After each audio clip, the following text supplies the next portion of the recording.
All right, hello everyone. Peace of Christ to all.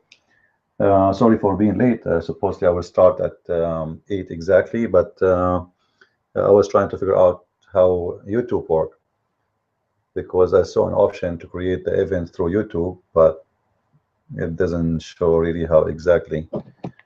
Anyway, today topic. First, I want to welcome everybody, and I hope soon we will have more and more people here. And please feel free to ask your questions if you have any. Um, it would be my pleasure to answer you. And actually, this is the whole purpose of what we do here, is just to answer questions and refute in the same time, uh, the Muslims' argument and the Muslims' claims.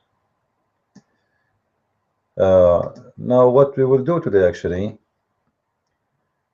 is very simple. We are going to see some of the Muslims' argument and answers, and we will put them, let us say, on the table. So we can examine how truthful those answers, how truthful the Muslims when they answer, and can we really trust any Muslim saying anything? Feel free if you have any, if you heard anything from a Muslim, if you heard any claim, anything, just share it with us, and I will be happy to give my answer. Now, for sure, everybody in every religion, every belief, everyone he think that he is the one is right and the rest are wrong, right? So this is a normal thing, and it's not really a surprise to see the Muslims defending their faith, and this is their right to do so. And for sure, nothing wrong with someone he is a Buddha or Hindu or Christian to defend his faith. This is very, very normal. But the unique about Muslims that they are not truthful. You see, when you ask a Christian about Jesus, he answer you based on the truth he learned, which means he will not lie to you, saying things does not exist, just in order to make an answer. But Muslims, they have no problem whatsoever to fabricate answers, even they know that those answers are nothing but a fabrication. And this is why I see Islam as a different different belief of others. Islam is not the same as any, for a very simple reason. This religion is based on lying with no question. All right. When a Muslim he come to us with certain answers and says to me, this is the answer. Especially if you have like a long beard, or someone he claimed to be a doctor, like Zakir Naik or etc. You assume that this person is really a person who is going to give you an accurate answer according to his belief, right? You will not assume that this guy is going to fabricate an answer, because it doesn't make sense. You are religious and you believe in your God, and supposedly this religion, as all religions supposedly, like most likely all of them, they claim that they are teaching how to be decent, how to be honest, etc. Then you say to me that this person is going to lie to me in order to give me an answer. That doesn't make sense. In Islam, it is all about this, and we are going to prove it.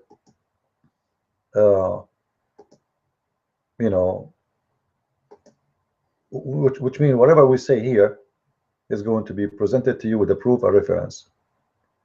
We will not really give you anything, and I would never myself, like I would never talk about something I don't have a proof for it, right?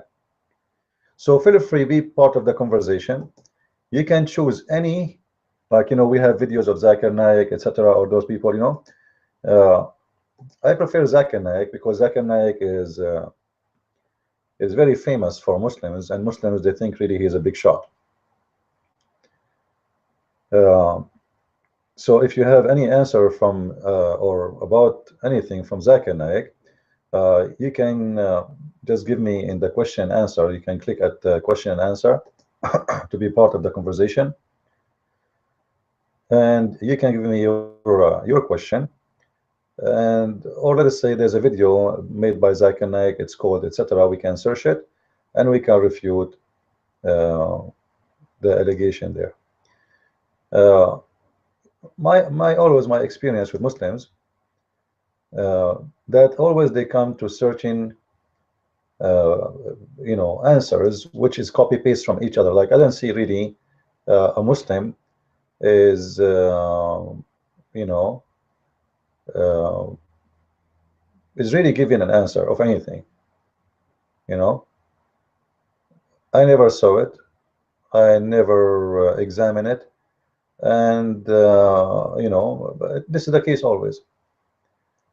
uh, but can we really find a true Muslim who give a true answer? Very rare, very rare. Regardless of the topic is about tourism. I mean terrorism. The topic is about science. The topic is about their profit. It doesn't matter really what the topic. Still, the Muslims will not give an answer.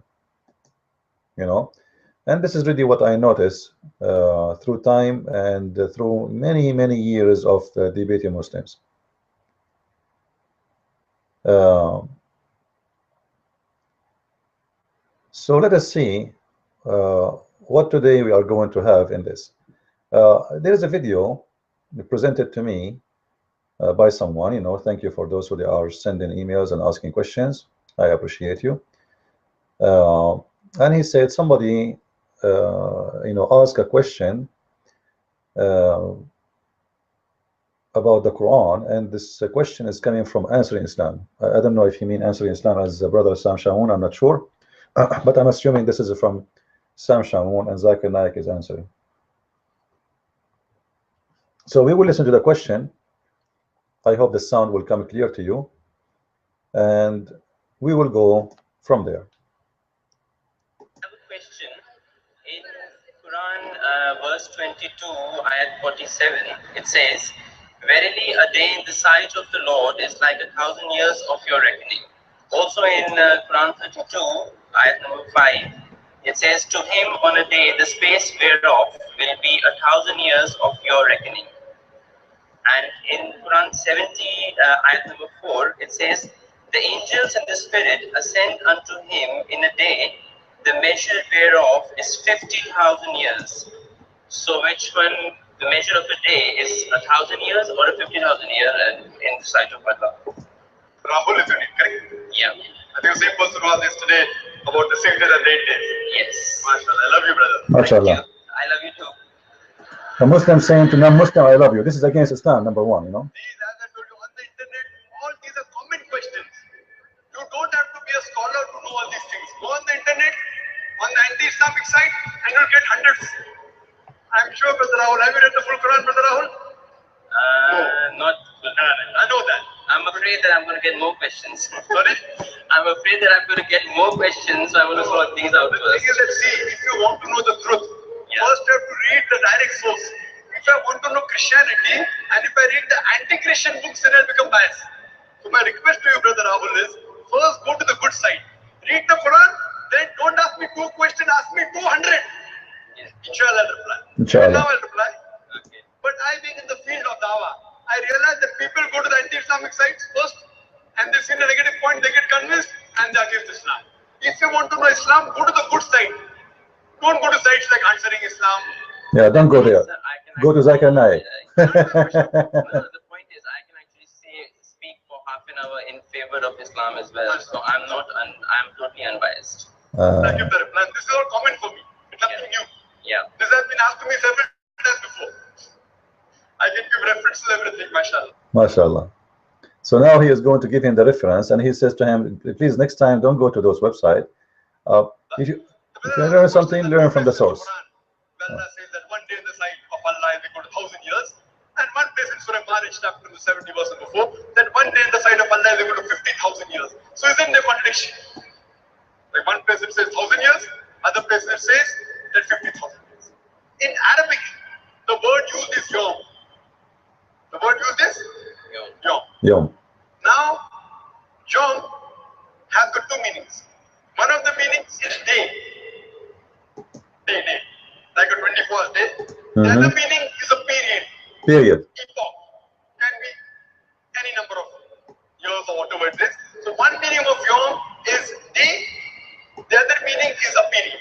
The period. So now if you read it correctly, that one verse says that for the years to go up to Allah subhanahu wa ta'ala, it will take 1,000 years of your reckoning. It's like one day, one period, which is equal to 1,000 years of your reckoning. The other verse says in Surah Ma'arij chapter 70 verse number 4 that for the angels to ascend onto Allah subhanahu wa ta'ala, it will take a period of one period which is equal to 50,000 years. For example, if I tell you that for me to travel from Dubai to Abu Dhabi takes 1 hour, and for me to travel from Dubai to say USA in a very slow plane will take me 50 hours. The period taken for me to travel from Dubai to Abu Dhabi is 1 hour. The period taken for me to travel from Dubai to New York is 50 hours. It is not a contradiction because both the things are different. So here again, when Allah says about the years to travel, it's a different time period, and for the angels go to Allah subhanahu wa ta'ala, it's a different time period. It's not a contradiction. There are two different things, therefore the time periods are different.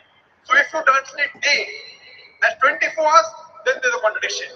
So if it is a day, the day is 24 hours, that will be a contradiction. See? After listening to this, you can play this video 1,000 times and you will not really understand what he's trying to say, except that there's two different periods. What different period? The God of Islam says, and he is the one is using that, saying that there is one day of Allah time is equal to 1,000 year from your time. So he's comparing what? He's comparing the day. One day is equal to 1,000 year. What day? Our day. You see how they try to deceive? But because the person in the front of us, he do not know much, he is not expert with this false religion, so he's trying to say to him, well, if it is one day, the day he's talking about is 24 hours, that will be a problem. All right, but once it says the day is equal to a period, and the day and the other one is a day, a normal day, or different period, sorry, both of them, they are different period. It doesn't have to do with anything with the day. For sure this is false, because the Quran says clearly that one day of your 1,000 year of your time is equal to one day of Allah time. However, both of them are period. You see how ignorant this guy is? Isn't the day is a period of time? Isn't it the day is nothing but a period of time? It is. So if we go right now to the Quran, and we will show it in the front of you. Let us turn Twitter off. I don't know if there is any questions in Twitter. Let us see if there is any question. We have Shane saying peace of Christ to you, and no questions yet. All right, so we will turn the Twitter a little bit off so we can see the screen better, and we can share the answer about this lie, this Abdul trying to avoid the problem in his Quran by lying. The verse in the front of us, it says, chapter 32, verse number 5. I'm going to click at the translation. You can try, choose any translation of your choice. However, all of them, they lie. All right. And this is the verse in the front of us, verse number 5.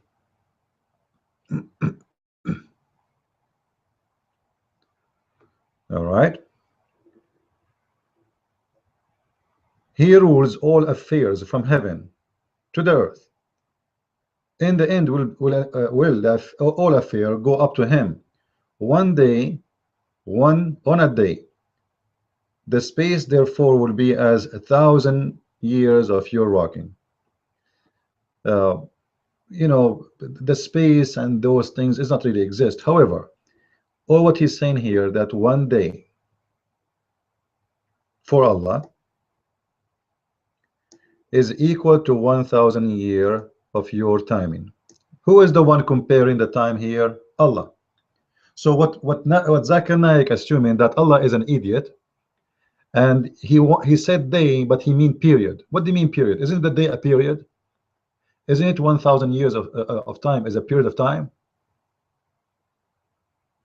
You see how funny, but not, because the Muslims in the front of him, nobody like nobody will question him anyway. Like, who is going to question how valid his question, how his answer? One day for Allah is equal to 1,000 year of your time. Very easy, very simple. Let us read different translation. Shakir. And you will see right away the translation change. You see, you change translator, the translation changed upside down. It's not like just a little bit. Translation can go really far from what the verse is saying. So if you look here, he regulate the affair from the heavens to the earth. Then shall it scandate to him in the day the measure of which is 1,000 years of what you count. So he's talking about what? Supposedly those are the angels. The angels, they go up to Allah, and it take them one day. One day, that day in Allah time is equal to 1,000 year of your time. So the question was, how in here it says 1,000 year, in the other verse it says 50,000 years? Isn't it a contradiction? Is it 1,000 year or 50,000 years? Because both of them is equal to what? 50,000 years equal to Allah day, and 1,000 years is equal to Allah day. So what happened? How come at that time it's going to be 50,000 years equal to one day of Allah, and one day of Allah is equal to 1,000 years? Which means, you see, the day of Allah is fixed, which means it's a day. But what this day is equal to is it changing. One verse saying it is 50,000 years, and the other verse saying 1,000 years. So his answer is, if you travel, brother, if you travel from Dubai, brother, and if you travel from New York, brother. So, like, come on, what Dubai, what New York? Allah is talking about the earth and his location. Is Allah location changing, like Allah moved out?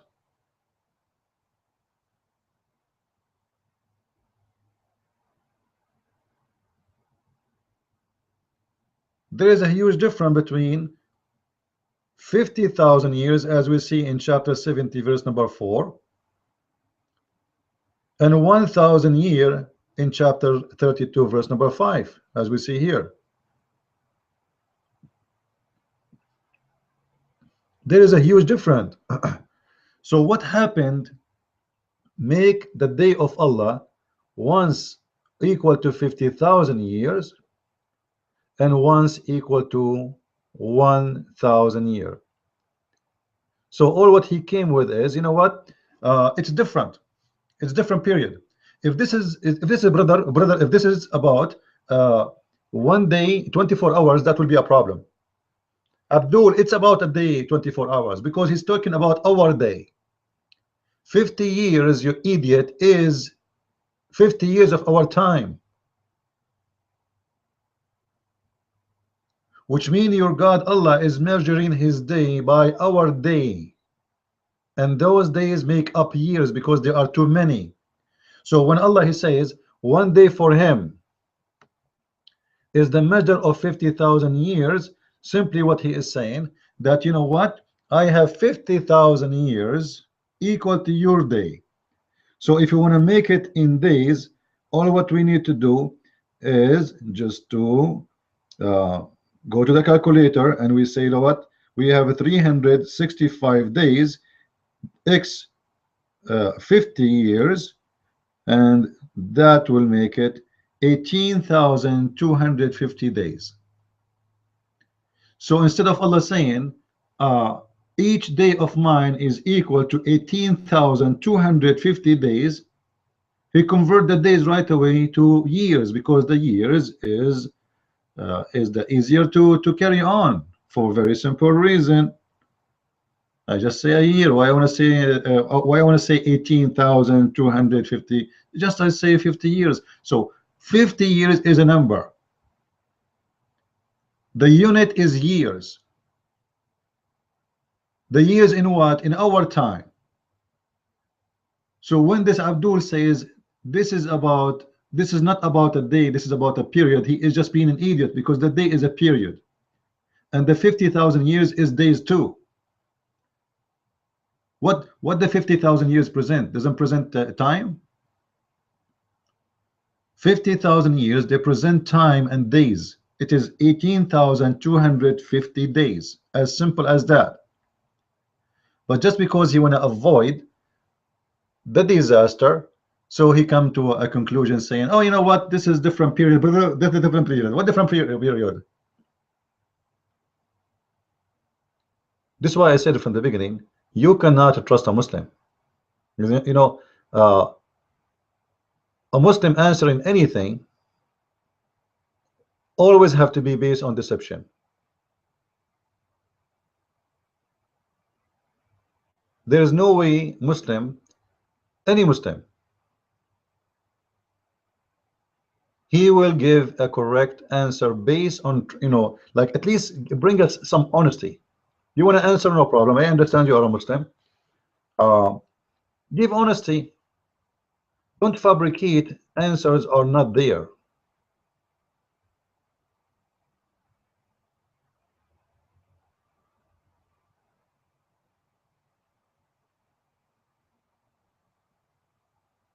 Let us see if, guys, any one of you have any question, please feel free. Now today this hangout is linked up to YouTube. I don't know in YouTube if you can post comment. I think you can post, right? I will try to look at it, see if you guys have any comment there. Anyway, let's please invite our friends and let us share.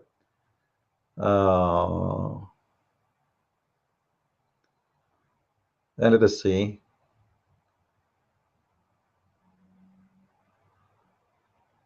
if we can get some more answers.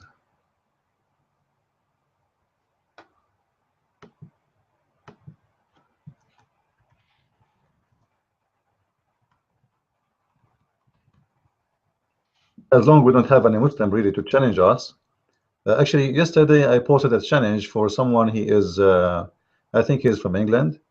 You know, this guy, he was saying he met a Christian guy, and he told him that the Bible is not preserved, but the Quran is preserved, and it was really funny. So I posed for him a challenge. Says, do you dare really to come and debate me? So I hope that this guy he will do it one day. You know, let us hope. Another answer from Zakir Naik. Excuse me, sir. I'd just like to say about the circle of the earth. In Isaiah 40:22, it says, "He, God, sits enthroned above the circle of the earth." Thank you. Yes, brother. For Dr. Zakir. Dr. Zakir. Does it sound good? There isn't any mistake in Quran. I see more than 20 mistakes in Arabic grammar, and I will tell you some of them. إن الذين آمنوا والذين هادوا والصابئون. He said in Baqarah and Hajj, إن الذين آمنوا والذين هادوا والصابئين. Which is right? الصابئون or الصابئين? Number two. Brother, one question at a time. Yeah, at the same thing. He said in Surah 63, إن هذان لساحران. Mistake. إن هذين لساحران. Can you explain that? So now he's There is more than that mistakes. Brother will allow you only the first part of the question. The second part will not allow because we have stated will allow one question at a time so others get a chance to. Okay. So brother has asked a question. I would like to be more concordant, and I think we have mentioned all 20 commanding points. And the book is referring to Abdul Fadi. Abdul Fadi, correct? Is the Quran infallible? Let's see something. Yeah. Alhamdulillah, my side is good. You know what book it's talking about this, like what a big deal, and the Muslims are so happy. I will answer all 20 together. Really? Read the book. Let us see how he answered them. Inshallah. Inshallah. Point number one, brother. Point number one. Point number one to be noted that all Arabic grammar is taken from the Quran. Quran was the highest Arabic book, a book which has the maximum level of highest literature. Really? All the Arabic grammar has been derived from the Quran. Quran is the textbook of grammar. Since Quran is the textbook of grammar and all the grammar is derived from the Quran can never have a mistake. Point number one. Really? Point number two. Just wait. Guys, all the Arabic grammar is coming from the Quran. Question: which one exists first, the Quran or the Arabic?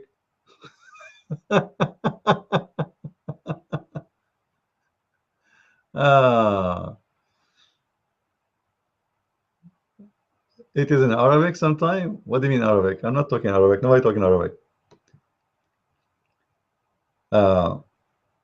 Did you hear, guys, the answer? The Arabic grammar is taken from the Quran. So instead of answering the mistake and saying, yes, there is a mistake there, and saying, like, you know what, the Quran doesn't go by the rules of the Arabic grammar, he's saying, no. You see, Quran is above the Arabic grammar. All the grammar is taken from the Quran. What an idiot. That can be true if the Arabic language came first before, I mean, the Quran came before the Arabic language, which means the first book of Arabic, it was the Quran. If there's before that day, there's nobody speak Arabic, and the one who taught Arabic is the Quran. The Quran is nothing but a book, not even in Arabic. Actually, it's a horrible. It's full of mistakes, full of errors, full of grammar errors, and full of foreign words. So how we can answer about mistakes in the Quran? So we say, well, Quran does not go by the Arabic grammar because the Arabic grammar is taken from the Quran. You know what? If the Arabic grammar is taken from the Quran, so how it is the mistake there? You see the stupidity? If there is, obviously there is an Arabic grammar mistake, and the Quran is where the Arabic grammar taken from. So how we have a grammar mistake? Stupid logic, very naive, and there is no quality. And those people here, because they praise the Quran, whatever he say, hey, Allah, like, did you even think about the answer? Let me rephrase the answer again. If the Arabic grammar is coming from the Quran, then how we found grammar mistakes in the Quran? It doesn't make sense. Secondly, why the Arabic grammar will come from the Quran? Like when we speak in Arabic before Islam exists, we were speaking based in which grammar? Every language have a grammar. It's impossible to have a language without a grammar. You have to. Every language have rules. An Arabic language was a very flourishing before Islam come. The top of Arabic writers in the history of poetry, they are Arab Christians, and nobody can make poetry like them until now. Not even Allah, not even Muhammad. So when you say to me that the Arabic grammar is coming from the Quran, this is a garbage. It is nothing but a shameful answer for someone he have nothing to say. And seriously, they have nothing to say. They are just throwing rocks here and there. Like, what is the answer? We don't see the answer.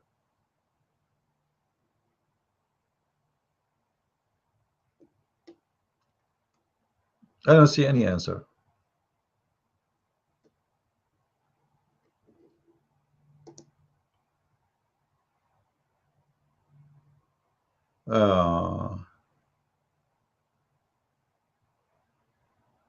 Allah in the Hindu video, another of Zakir Naik lies. Let us see what else he will say in this video. Actually, I don't know why the video jump. You know, I see now it's another video. I'm not sure why.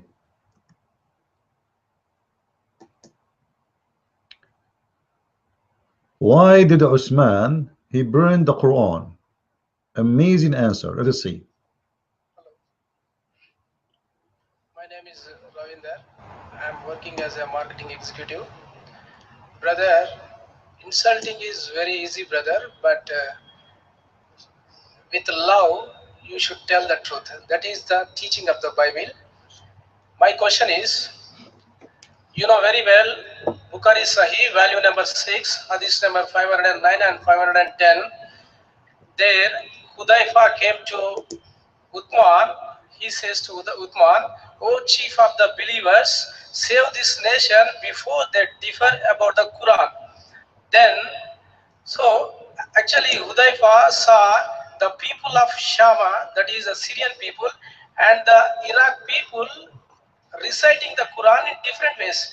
Then he comes to the Uthman, then he says, then Uthman sent a letter to Hafsa, the original copy of the Muhammad's Quran with Hafsa, and he brought many other people who Okay, make it short. I know what you're going to ask. Please make your question short. My question is, if the problem is only with pronunciation and recitation, what is the necessity to rewrite the Quran, number one?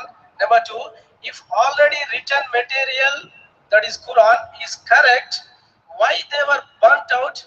If they burnt out, it means the problem was with the material but not the recitation.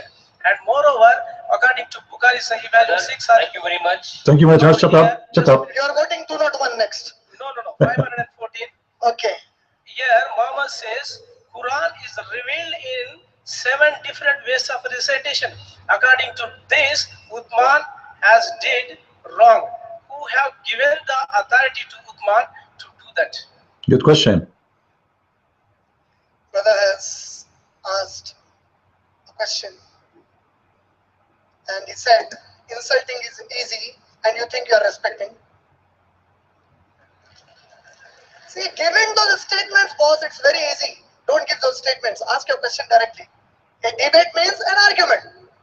Everything, as long as it doesn't contradict Quran and Hadith, as long as it doesn't contradict the Constitution of India, there is no problem. So if you don't insult, I feel insulted when somebody says Quran is it has been burned, it is interpolated. Should I cry with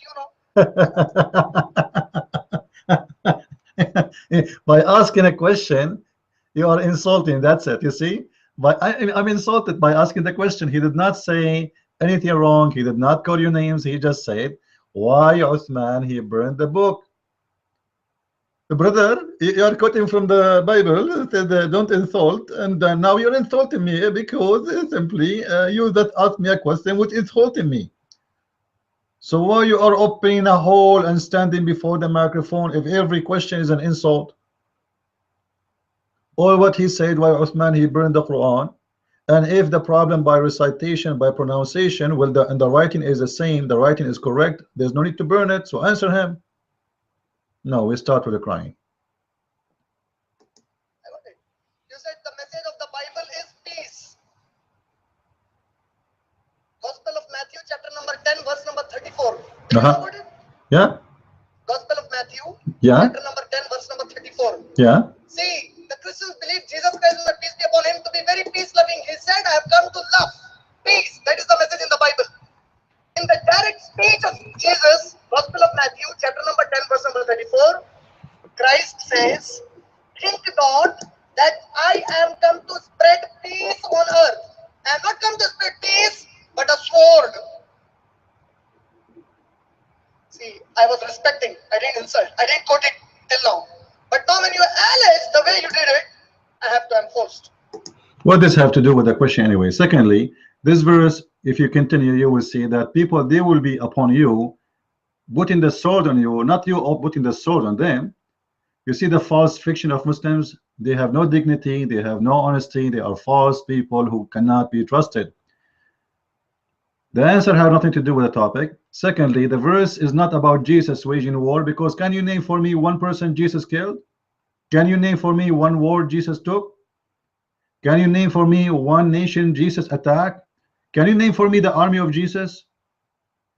Stupid talk, stupid argument. Abdul is talking, and that means the brain is shut down. When the verse actually is a proof of a Christianity to be a very peaceful belief, because simply he's saying that they will put sword on you, they will discriminate you, they will insult you, they will be killing you in the name of God, thinking they are doing a favor to God. But this is not about Jesus waging war. Liars, hypocrite, deceivers. Christ says in the Gospel of Luke chapter number 19 verse number 27, whoever does not believe in me, bring him in front of me, slay him, kill him. This is in the judgment day, you idiot, and you Muslims believe in the same, that the Messiah, he will come back as a warrior. Because he is the judge, it's a judgment day. It is time for punishment. This is about not today. Otherwise, can you name for me one person Jesus he slaughter? Liar. You see the liars, they copy paste from each other. And by the way, they dress the same. Look at them. All of them, they are dressing like Zakir Naik. They're trying to copy him. It's a good business. Allah said in the Quran, La ikraha fid din, there is no compulsion in religion. If it doesn't, Allah said in the Quran, there is no ikrah fi din, brother. No compulsion in religion. So how Muhammad, he says the one who changed the religion, kill him? The verse, the Muslims, by the way, they keep quoting this verse. It is not really about not to force someone he is a Muslim to stay as a Muslim. It is the opposite. A group of people, they came to Muhammad and they were talking about that there is some of the disbelievers, they are not allowed in their children to join Islam. So Muhammad, he said, La ikraha fid din. There is no enforcement in religion. This was an opposite direction. You cannot keep your children away from Islam. You have no right to do so. It's not about you cannot force a Muslim to stay as a Muslim.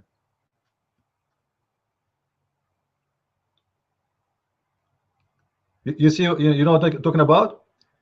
The verse the Muslims keep quoting for us always, saying La ikraha fid din.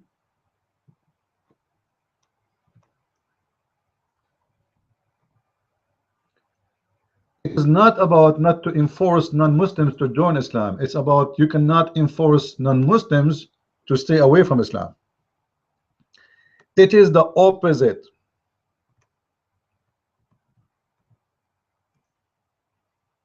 It's amazing the deception the Muslims they come with.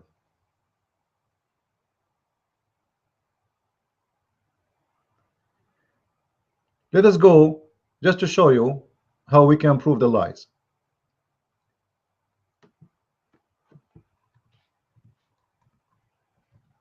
Don't ever trust a Muslim giving you an answer about anything. Those people, they are liars.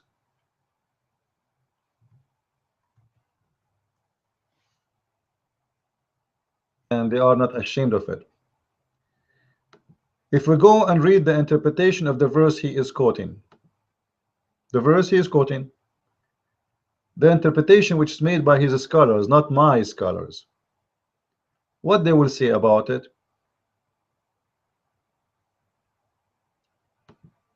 Hold on, let me show it to you.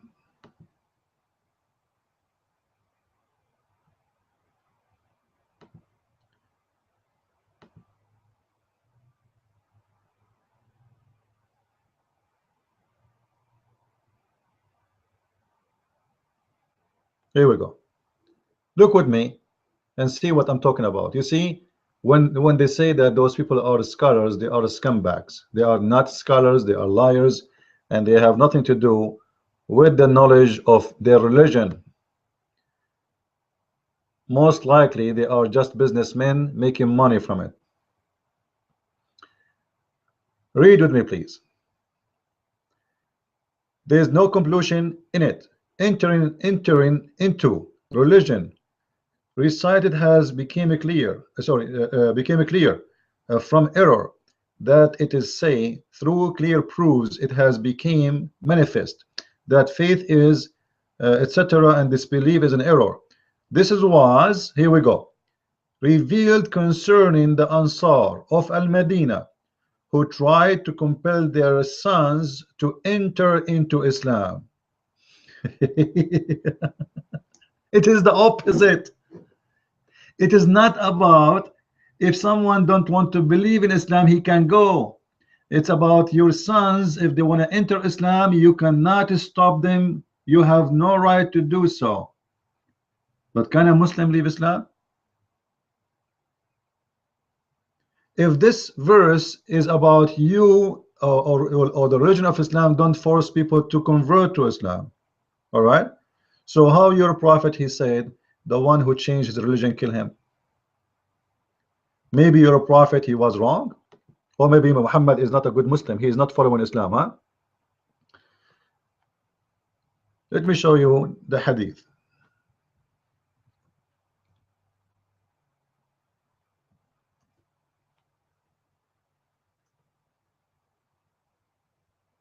Here we go. You see it? Ibn Abbas, etc. The prophet says, whoever changed his religion, i.e. apostate, kill him. So how you say to me there's a verse in the Quran that says the ikraha fi din, and then you says to me the one who want to change his religion, kill him? They are the contradiction in this case. Simply because that verse is not speaking about you leaving Islam, it's talking about you joining Islam. So the other party cannot force their children not to join Islam, but Muslims, they can join, they can force you to stay in Islam, because this is a religion of hypocrisy. It's two-side rules, which means there is a rules for non-Muslims and there's rules for Muslims, and the rules for the non-Muslims is not the same rules for the Muslims. And I hope now you understand, guys, why I say always you cannot trust Muslims say anything. Seriously, to trust a Muslim saying anything for you, you must be out of your mind.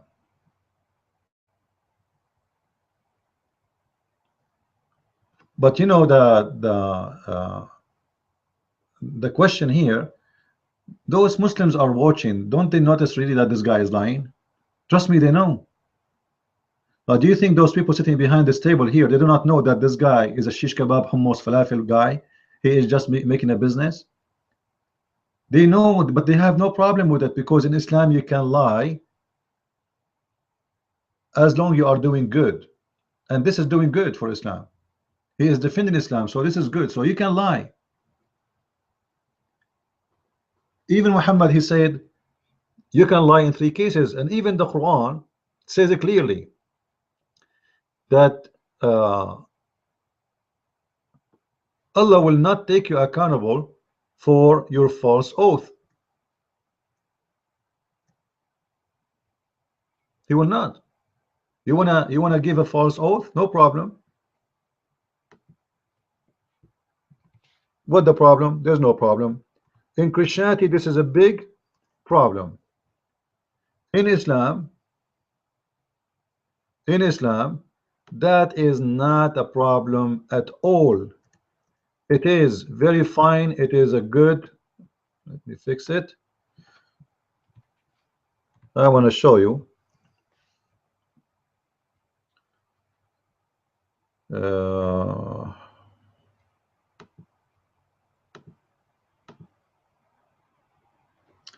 Chapter 2, verse number 2 to 5. Chapter 2, verse number 2 to 5. What the chapter is saying. This is the only religion exists in the top of this earth, saying that if you take a false oath, it is not a problem for Allah. As simple as that. I think it's clear in the screen, isn't it? Allah will not take you accountable for the false oath you do take. So we have a God, not only lying is okay for him, even taking an oath, and this oath is false, it is okay. Allah will judge you only by what is in your heart. So let us analyze this.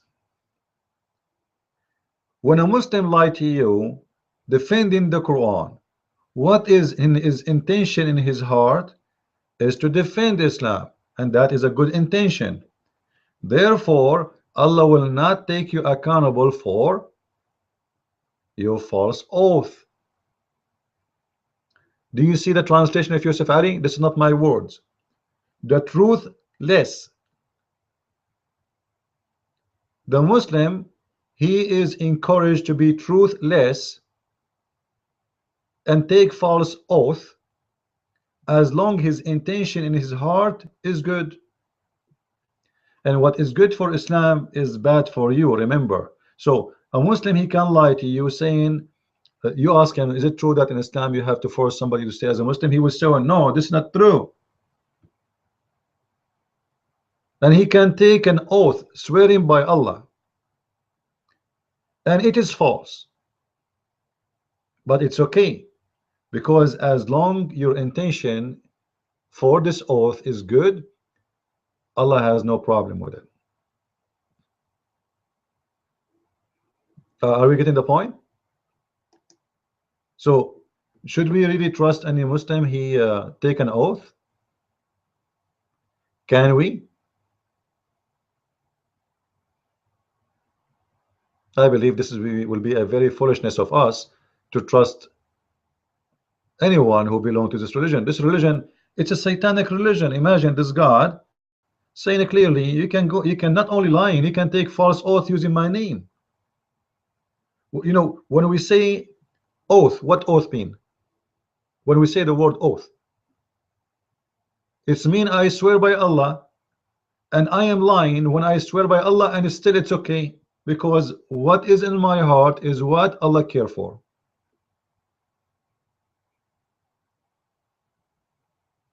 So how in the world we can trust such a religion? And who is the dummy? He will trust it.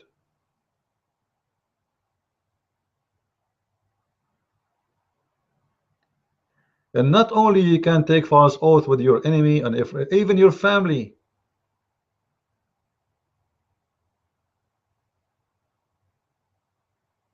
You can take false oath with everybody. It doesn't matter really. This is a religion of deception, and there's no question about it. I remind you guys, if you have any question, you can feel free. You can click at the be part of the conversation, and you can post your question for us. And if you are a Muslim, and let us say you like to debate me, I would like to see you standing up for your religion, and or if you know someone, he is a Muslim, he claimed to be a scholar, something like that, I would like to see you debating me. So don't think here we are like the same as the Muslims. We don't like to hear the other side of the story. No, we want to hear your side of the story. Correct us if we are wrong. All right, correct us if we are wrong.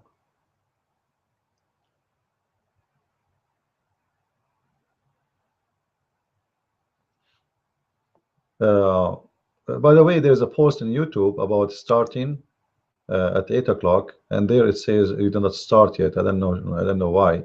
Look like YouTube and Hangout creation of event is not connected. However, for those who are there, let me post a link for you,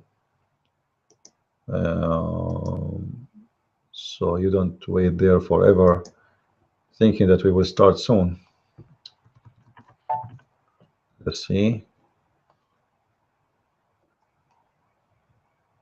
Um,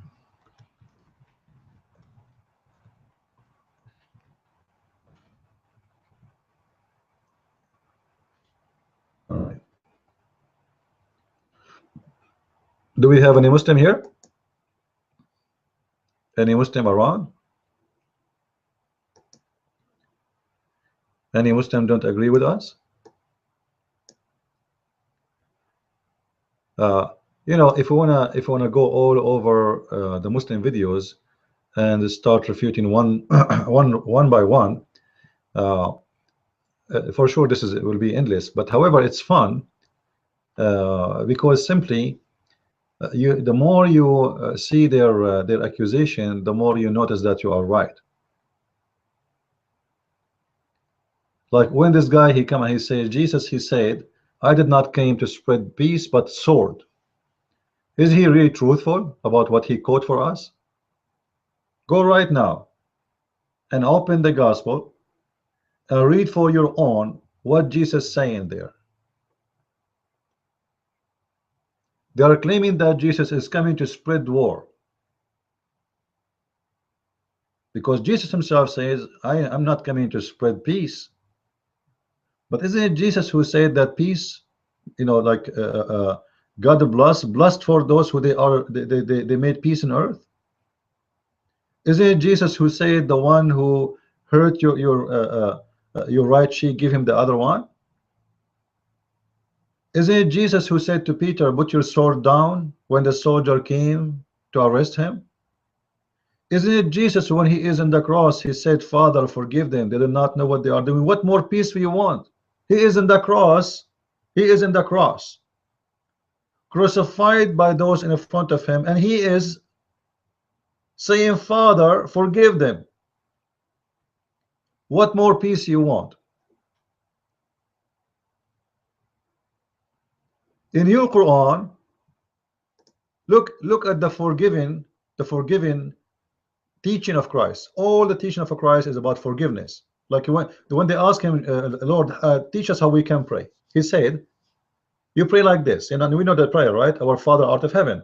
And then he said, forgive them, you know, forgive us the same as you forgive them, the same as we forgive them. So in order to ask forgiveness from the Father, you have to learn how to forgive first before you ask for forgiveness. Which means in Christianity, in order to be qualified for forgiveness of the Father, you have to forgive others first.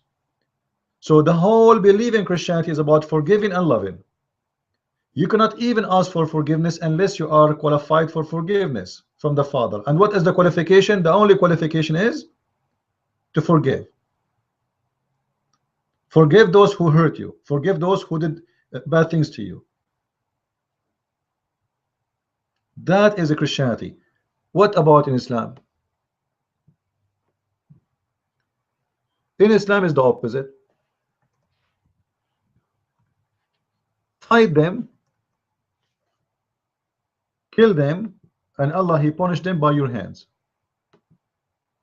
Or what about Allah? He says Allah will make the hate in your chest like ignite and rejoice by capturing those who do you hate most. Huh? Let's see the verse.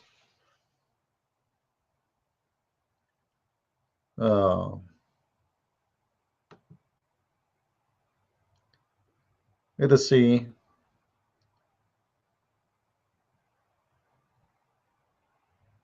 We will go like this browser is not helping me, so we will switch. Hold on. We will go to sunnah.com.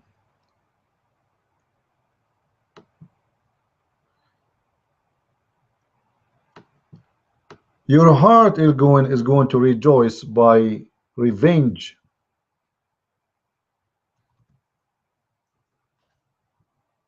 And the revenge is coming.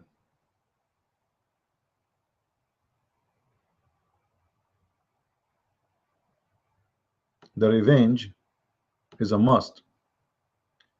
Islam is a religion of revenge, nothing more, nothing less.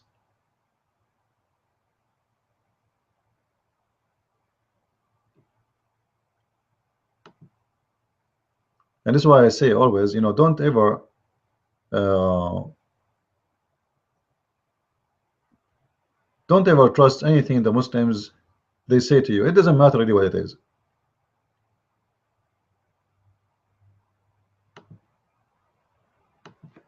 I never really, all my life, found one Muslim scholar teaching peace and love and loving non-Muslims and being kind for everybody and forgive those who hurt you. No, no, no. It's the opposite.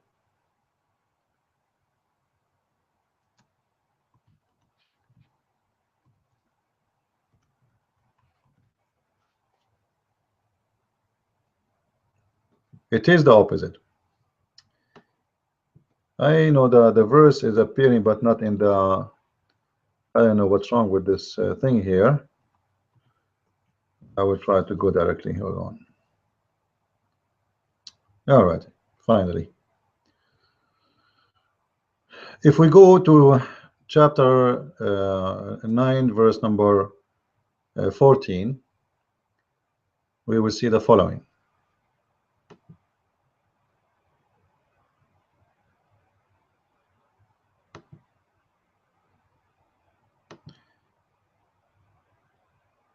And this is the translation. Fight them, and Allah will punish them by your hands. Cover them with shame. Help to victory over them. Heal the breast of the believers. What heal the breast of the believers mean? Anyone have an idea? This is not the good translation. The hate in your chest for the disbelievers is going to rejoice. It's a day where your hate rejoice. Here we go. You are punishing them by your hands and with no mercy, and you are torturing them, and the hate in your heart is rejoicing.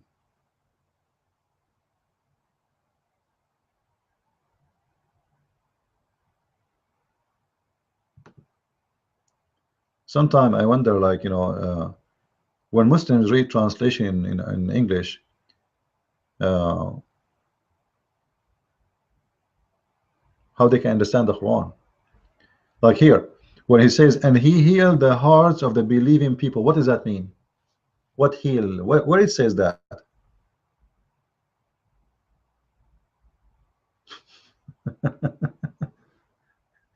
You see, they are trying to translate the word, but they don't want to translate the meaning, because the meaning of this is about that your hate in your heart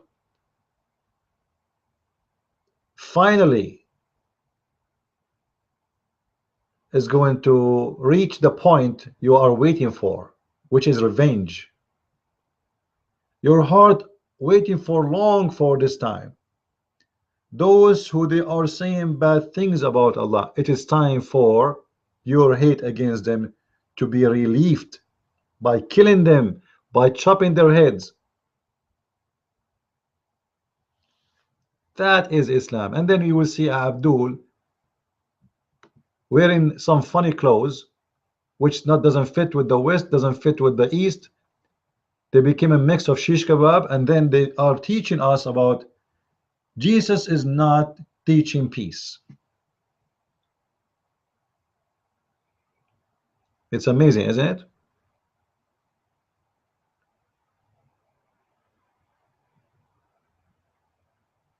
Do we have any question there? Anyone have a question? Please feel free. If you have any question, I would be happy to answer you.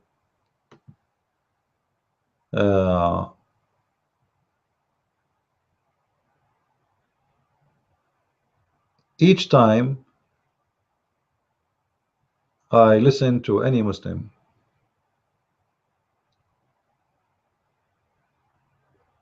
I think about, like, you know, I try always to put myself in the shoes of the person who is talking there. Like, I don't like to judge based on who is me. I like to judge based on who is he. This is the best way of judgment, by the way. Like, if somebody is begging for money, let us say he is a homeless. If somebody is begging for money, don't judge him by your eyes and who is you. Think about it, that you are him and you are homeless, and then you can understand better the situation of this person. But usually we don't do that. Usually we just judge based on who we are. So I'm a person who's wearing clean clothes, driving nice car, etc., and then I see someone here have dirty clothes, etc., and right away my judgment will be upon him based on me, not based on on him, how he is and why he is like this. So the best way to understand Muslims is to try to put yourself in their shoes, and then you will come to a better conclusion. So when I say Muslims cannot be trusted, I'm not putting them down, by the way. Those people, they grow up in a society teaching them not to be truthful. Lying is part of the religion. Deception is a way of guidance.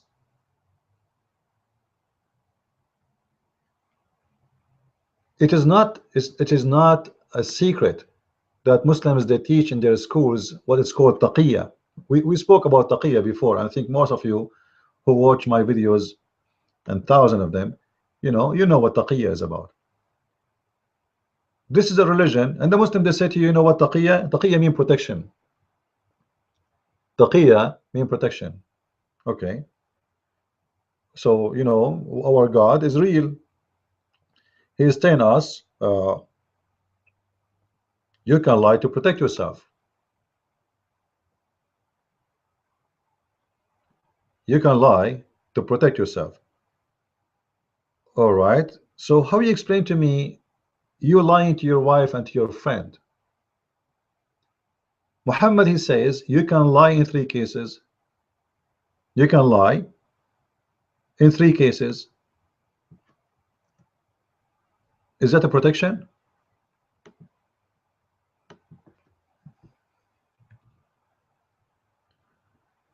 If this is a protection, you tell me protection from who? Like lying to your wife. What is what your wife what your wife would do? Can you tell me?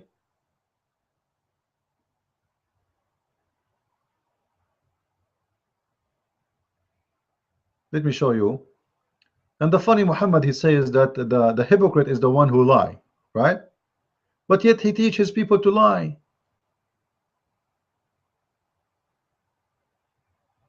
Uh,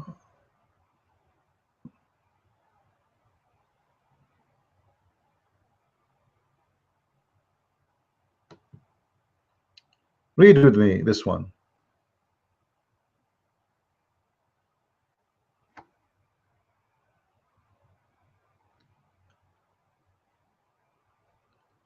A liar is not the one who tries to bring conciliation amongst the people and spoke good in order to avert dispute, or he conveys good. Ibn Suhaib said he did not hear the exemption was granted in anything what of the people speak as a lie, but in 3 cases. In the war. Okay, you want to say to me in the war you need to lie? No, I will let this one go. Then for bringing reconciliation amongst persons, we will make 2 people friend again by lying to them. Oh, this what I would do. I will go right now. We have with us I will choose two names who they are with us right now. I have Shane and I have Princess. So Shane and Princess, they have a fight. So I will go to Shane, and they hate each other. So I will say to Shane, you know what, Princess, she don't hate you. She like you very much. All right, she said good things about you. And then I go to Princess, and I will not tell her what Shane told me, how much he hate her. I will go to Princess, says, you know what, Shane, he told me a lot of good things about you. And this is supposedly a good thing because now I'm trying to fix things between them. This is will not fix it. This will make it worse. Because sooner or later they will find out what I said. It was a false statement, and then they will hate each other a lot more.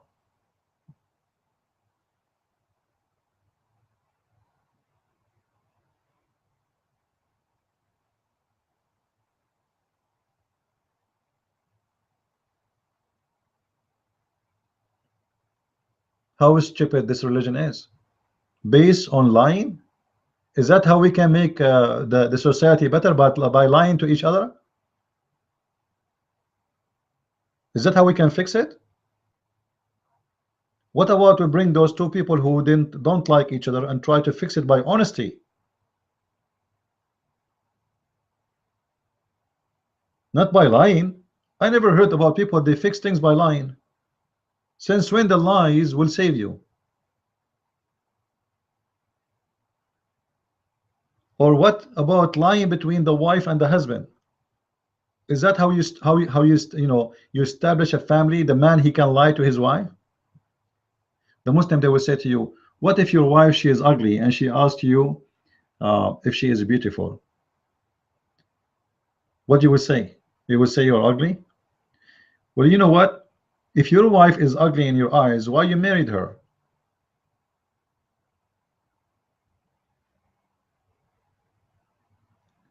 Because the beauty is in the eye, not really, if I let's say if you ask my mother how I look like, she will say he look like an angel. Maybe I look like a monkey. If a person love a person, it doesn't matter how he look like, that person will see you as the best looking person because he is in love with you. So obviously in Islam there's no love in relationship between wife and husband, and it's based in lying. So the wife, she lied to her husband. What do you think about me, my wife? Oh, you are wonderful, my husband, even though he's garbage. So the relationship in Islam is lying, is okay, and supposedly as long the intention of this lies is good, even lying by using false oath, it's okay. So how we can trust this religion?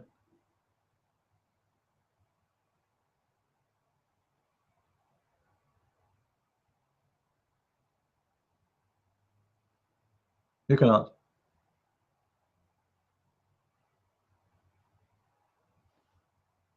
Allah forgive me because he is all forgiving. This is a false statement, princess. We have a princess here. She is saying that Allah is all forgiving. Let me show you that this is a false statement. Muslims, they say to fool people.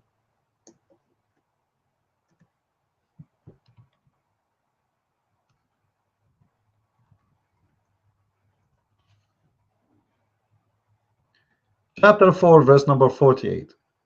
Chapter 4, verse number 48. You can take any translation you want. Let's make it big.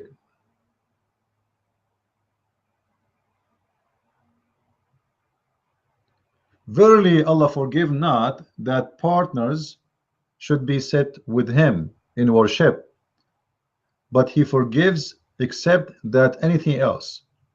So what Allah in the Quran saying, Allah will not forgive you. I will not forgive you if you ever partner with me, but I'm willing to forgive anything else. Now look how dangerous this statement is. This is mean if you are a person who converted to Islam, and before you used to be a Christian or a Jew or a Hindu or whatsoever. According to this, Allah forgive not taking partners. So you are not forgiven still. You converted to Islam for nothing.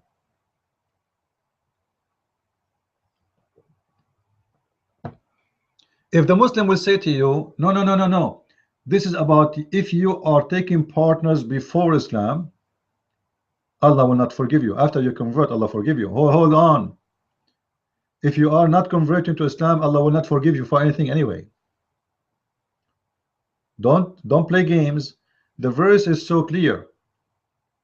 Allah forgive not those who take partners, but he forgive everything else. Are you saying that Allah forgive for the non-believers too? Other sin? No. According to Islam, the forgiveness only happened to the believers. There is no forgiveness for anything for non-believers. It doesn't matter how big, how small it is. Not necessarily about worshiping God. The verse is so clear that Allah forgive not those who take partners. So if you are a Christian, or if you are a Jew, or if you are a Hindu, according to Islam, you convert to Islam, one day you used to worship God with a partner, because for them worshiping Jesus is taking a partner, even though we believe in one God. Still for them this is taking partner. So Allah is saying clearly, I will forgive not such a sin. It's the same as in the Bible. It says that the one who insults the Holy Spirit, he will not be forgiven. As simple as that.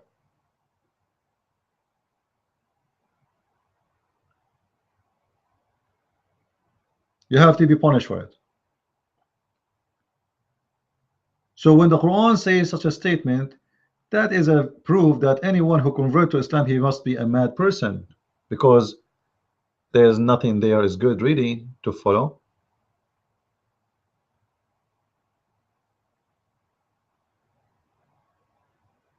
Right? Do we have any question? Anyone, any Muslim here have a complaint about what we are saying? Any Muslim don't agree?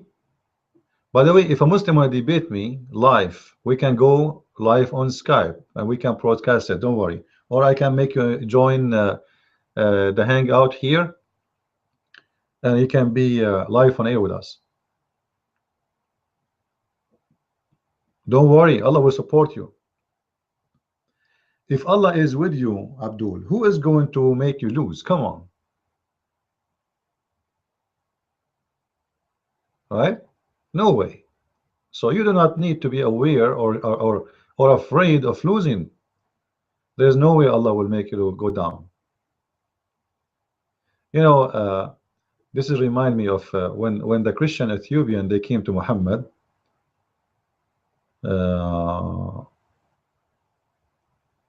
They asked him for debate. They asked him for a debate. They asked him questions.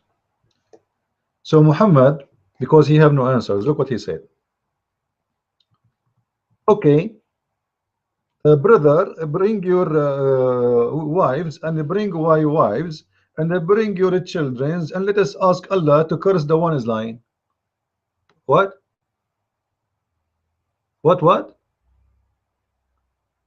Seriously, this is a prophet of God answering questions? This is how we debate? We will have a cursing party? A real debate in Islam. You see, Muslims today, they are like trying to be civil, debating, like, you know, they stand in a stage and they hold a microphone, etc. This is not an Islamic debate. This is kufr, actually. This is against Islam. The real debate in Islam, you bring your sons, brother. I bring my sons, brother. You bring your women, brother. I have like 20 women. Bring your women, brother. Ourself and yourself. And let earnestly pray and invoke the curse of Allah of those who lie.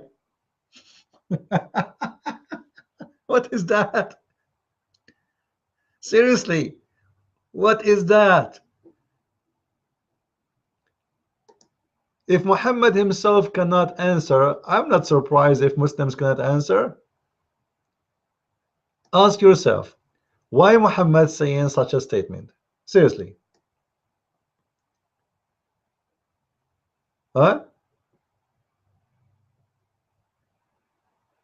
What to bring your women and bring my women and let us curse the one who is lying? What is that? So what we will do, if we want to debate with a real debate with Muslims, this is how it works. He take the mic, he say, may Allah cut my nose if I'm lying. Your turn. I will cut the mic, I will take the mic and I will say, may Allah cut my tongue if I'm wrong. Your turn. And then he took the mic and he say, okay, may Allah close the door of the van over my toes. Your turn. If I'm lying. So what kind of debate this debate is? And the most stupid statement here, maybe you do not notice with me, he is saying, let us invoke Allah to curse the one is lying, as if we believe in Allah anyway. Like if you are a person, you are debating me. Why? Because I don't believe in Allah anyway. So what do you mean that it's invoke Allah? You and me will invoke Allah. We don't believe in Allah. Number two, if somebody is debating me about his belief, how you come to the conclusion saying let us invoke the one to curse the one is lying? If a Hindu person debating me now about his gods, he is not lying to me. This is what he believes. So the concept of lying here is a stupid statement. If a Muslim says to me Muhammad is my prophet, he is not lying to me. He is telling me what he believes. So Muhammad is assuming right away that, you know what, here there's a lie, and let us curse the one is lying. This is not what the fact is. Those are believers in their religion. They are not lying. But because Muhammad is a liar, he thought everyone else he says something is a liar too. It doesn't matter what you say. It doesn't matter who you are. Muhammad, he will take you for granted that you are a liar like him.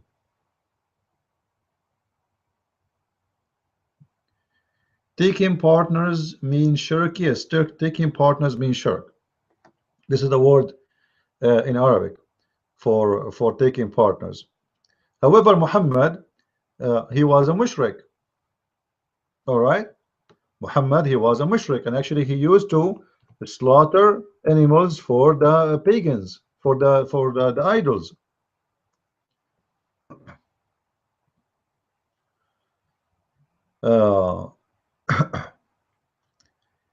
Just to prove that Muhammad was a mushrik, chapter 42 verse number 52.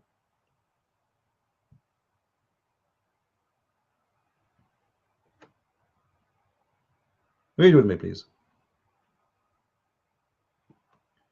And thus have we by our command sent inspiration to thee, thou knowest not before what revelation and what was faith. So what is verse saying? Muhammad, before he became a prophet, he did not know what revelation, which means he never have any revelation, he never read any, including the Bible, including the Musa's, including everything. He know not anything about revelation, and he know not what faith, what is faith, what was faith, which means he was faithless.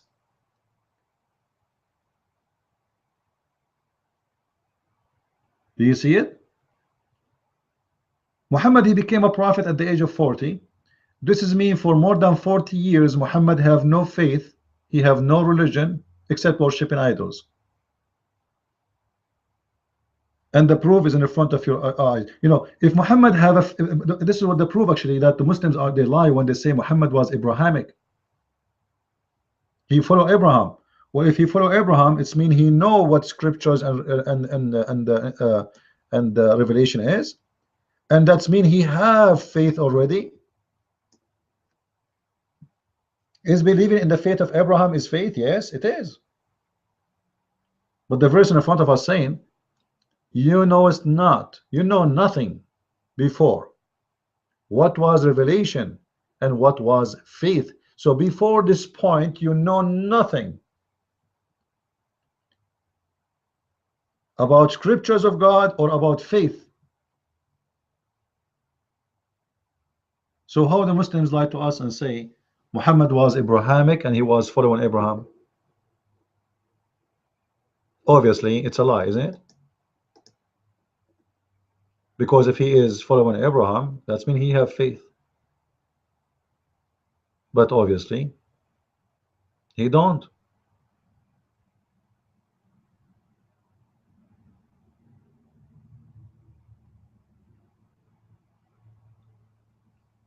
Do we have any Muslim here have any complaint? If there is any Muslim have a complaint, please feel free.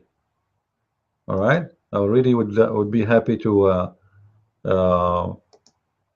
you know, to hear from you, to see you. I want to see a Muslim refuting me.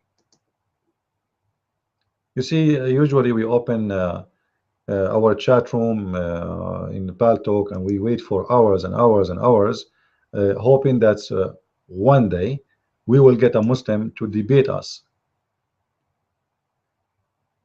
But those days hard to happen. Literally, it's hard to make it happen.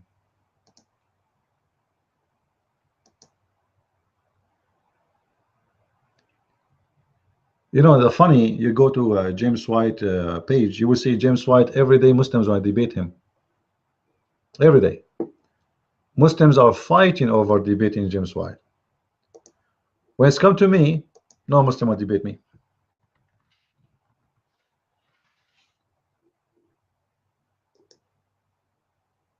Then we need to ask ourselves why they go for him.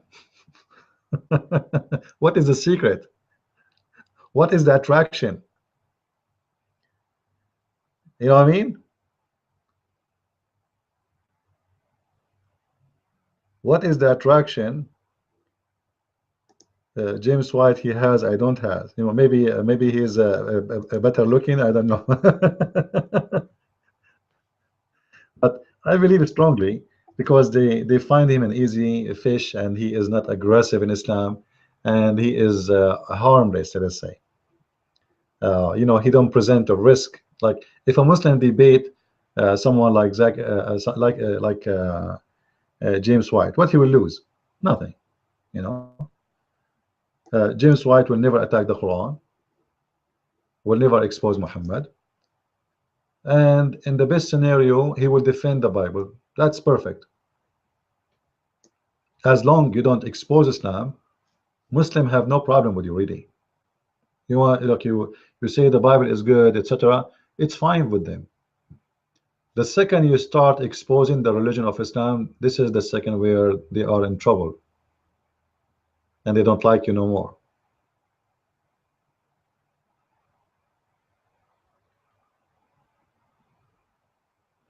Yes, you know, Muhammad, he sacrificed for Al-Uzza, and actually all the gods, even his grandfather, you know, like the story is very well known about the grandfather of Muhammad. He was sacrificing for Al-Uzza, and then when he said like he have 11 sons, he want to give one of them as a sacrifice. All right.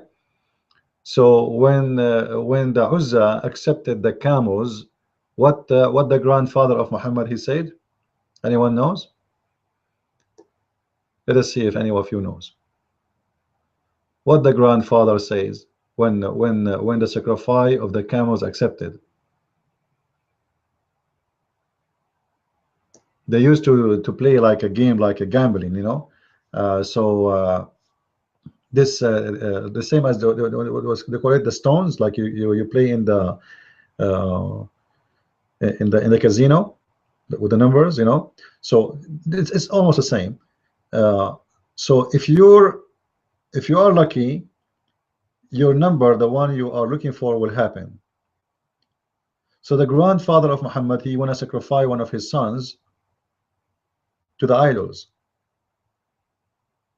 and each time he play that, the sacrifice come in the father of Muhammad. So he play again and he play again until it came on, you know, in accepting I don't know how many camels, because there's many different stories about the number. So he was going to sacrifice the grandfather of Muhammad, his son, to the idols, and he sacrificed instead camels. This is the noble family Muslims they keep talking about, you know. The noble family of Muhammad is not is not noble whatsoever, by the way. There's a lot of fabrication about how noble this family is. there's ton of reference, by the way, about how many prostitutes was in the family of Muhammad. But at the same time, that is not really strange in that society, because the prostitution was a very good business at that time. You will find that Umar al-Khattab is coming from a prostitute. Khalid ibn Walid. There's many names. We can count a lot of names. You will see that their families is too much about prostitution. But at that time, prostitution was a good business. Even Muhammad father, according to the story, if you read my book, The Deception of Allah, you will find that Muhammad father was a gigolo. The sister of Waraq ibn Nawfal, she offered him 100 camel to sleep with her. He was in the way to go and sleep with the mother of Muhammad. She offered him herself, and she will pay him 100 camel. I believe the story is kind of exaggeration. Maybe she offered him a half camel, 1 camel, but 100 camel, that's very hard to believe. You know, 100 camel at that time is like you became a billionaire. That's it. You do not need to work. You hire some poor ones to be the shepherd of your camels, and you have a money. You are rich. 100 camel just to sleep with her. What a great business. Yeah, 100 camel. You know, that's a lot of so the question is, why a man is offered 100 camel to sleep with the women unless he is a gigolo? You know, if a woman, she said to me, I want to sleep with you, I want you to sleep with me, and there's no money involved, that is not a prostitution. That is adultery if she's not my wife. But when I offer a woman money, or she offer me money, the one who get paid for it is the prostitute, regardless of the gender. You know, the prostitute is not necessarily a woman. It can be a man. Whoever get paid for the sex, he is or she is the prostitute. And by the way, you know, for me, like you know, I saw many cases. I've been in all over, and for me, I don't judge really those poor women who work in prostitution in a bad way. It doesn't mean I am not against it. No, I am against it, but I'm not against them. But a man getting paid for sex, that's really different story. You know, women, they are used. There's many society, there's no jobs. Those prostitutes, mostly they've been forced into prostitution in a very early age when they have no control of their life. In some places in Asia, they force little ones into prostitutions in the age of 7 years or 8 years. Even boys. You know, in certain places in Asia, like a boy, he come to the taxi driver asking for money. Let us say you are a taxi driver in the street. The boy, he say, please, can you give me like a few you know, like pesos, whatever. And driver, the filthy driver, he will say to him, you have to do something for me, and he pay him. And those true stories, those are really true stories. So what do you expect from this kid when he grow to be? Is it really his fault? So for me, really, my heart is for those people. I don't judge them. I will judge if someone live in a country where you can get jobs, and you can have a better life, and there's many opportunity, and you never been forced into this when you were a child, and you get the chance to get out of it, even after what happened to you. Let's say when you are a child, you've been forced into this. This is I don't believe this is his guilt, you know, and I believe our Lord is a Lord of justice. But if, you know, one day you grow up, you became strong now, you should go out of it. You should not stay in this kind of filth. You've been forced to it, no problem. God is forgiving. Let the past go. But if you stay in it and you live it as lifestyle, you don't want to change it, that's a different story. I hope I'm clear about this issue. However, the Quran, by the way, as long as we are talking about this, I don't know if you know that the Quran have no problem with the prostitution. And there's a verse in the Quran about it. The Quran says, if you like force not your girls to do prostitution. However, if you force them, Allah is all forgiving. Allah is all forgiving. We have Shane is asking question: what is the punishment for insulting Muhammad, for insulting Islam or Muhammad? Well, the punishment is death, as simple as that. However, if you insult Allah, the Muslims, if you are a Muslim, they will give you 3 days to repent and ask for forgiveness. But if you insult Muhammad, there is no 3 days, you will be executed. So because Muhammad is more important than Allah himself, and Muslims obviously they worship Muhammad more than Allah, because otherwise how you forgive someone for insulting Allah but you don't forgive him for insulting Muhammad? You know what I mean? So it's obvious that insulting Muhammad, the penalty is more severe and there's no forgiveness whatsoever. But if you insult Allah, they will give you 3 days to ask for forgiveness. If we go on the screen here in front of us, we will see chapter 24 verse number 33.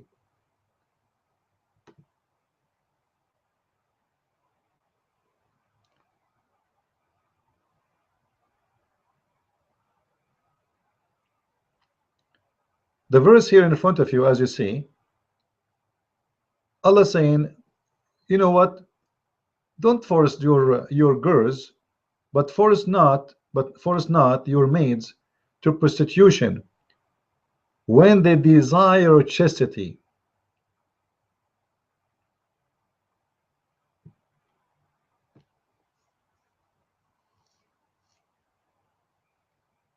So what? Force them not if they desire chastity. What if they don't desire chastity? It's fine. And what if you force them? Allah forgive them anyway. Do you see it? So Islam is saying it's better if you ask your girls, if you are a pimp, you better ask her, do you like to be a prostitute? If she say yes, no problem, it's fine. Prostitution is fine. If she say no, that's not right. However, if you force, still Allah is all forgiving, which means in either way there's no punishment and it's not bad. In the translation they try to make it look nicer. This is why when you change the translator the meaning change. All right.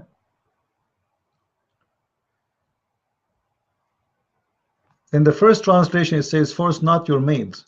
In the second translation, and do not compel your slave girls to prostitutions when they desire to keep chaste. So what is the condition? If they don't want to do it, don't force them. However, if you force them, Allah is all forgiving and all merciful. See how the translation change? Because every translator of them, he is trying to cover an issue, cover a problem here. Islam never been against prostitution, because for very simple reason, prostitution was a very, very, very well-known business in Arabia.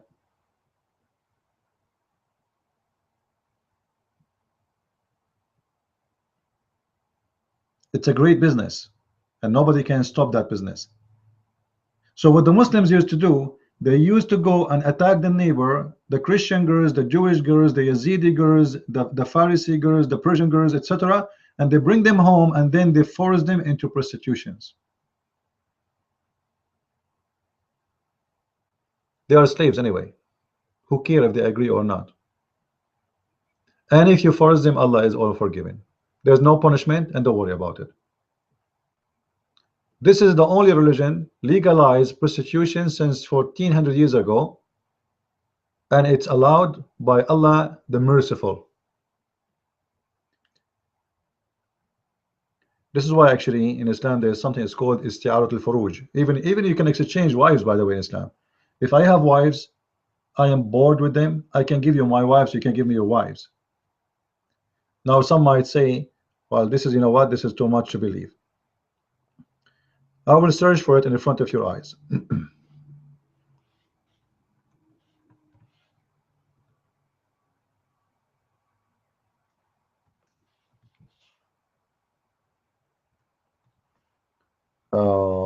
Here we go. Let's see. I just searched for borrowing women, borrowing wives. Borrowing wives. The Shia accuse the Sunni, they are practicing that, and the Sunni accuse the Shia, they are practicing that. So I'm going to open both. This is a Sunni website, ddsunnah.net. This is a website for the Muslim Sunni to defend the Sunni sect. The fact both of them they practice it. And here we go. The reference is in front of us. Those are the books, names, the volume number, the page number, etc. Those are the Shia books.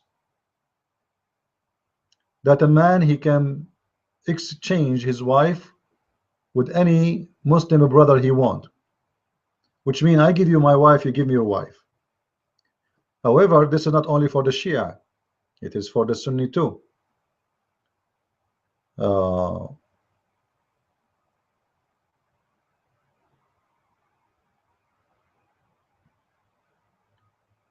There's many websites actually. I'm trying to find something more official.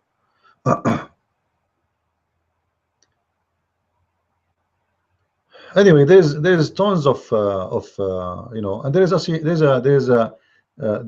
in the fiqh in the Islamic religion, which means the knowledge of Islam. It's called isti'aratul furuj. Al-furuj means vagina. Excuse my language. You can borrow vaginas. All right. This is islamweb.net.com. Very well-known Islamic official website, and those are the reference in front of us, is speaking about borrowing women from each other. And they don't call them even women. Look what they call them: furuj, isti'arat al-farj. Borrowing. I don't want to say the bad word. You know what I'm talking about, right? The word starts with the P. This is what it says. It's not even vagina. Isti'aratu, the P. This is Islam. And the funny, they are the one who speak about dignity. They speak about you know, our women, they are protected, they are not used. We cover them to protect them, you know. But if you go and study, you will see that this is really far away from the truth.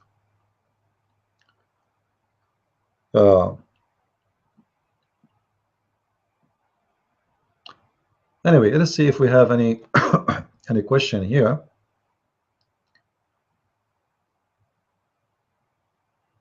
Do we have any new questions? All right, I don't see really any questions there. Just to remind you, you can click at the video and you can be part of the conversation if you wish to do so. All right, it's very easy to be part of it.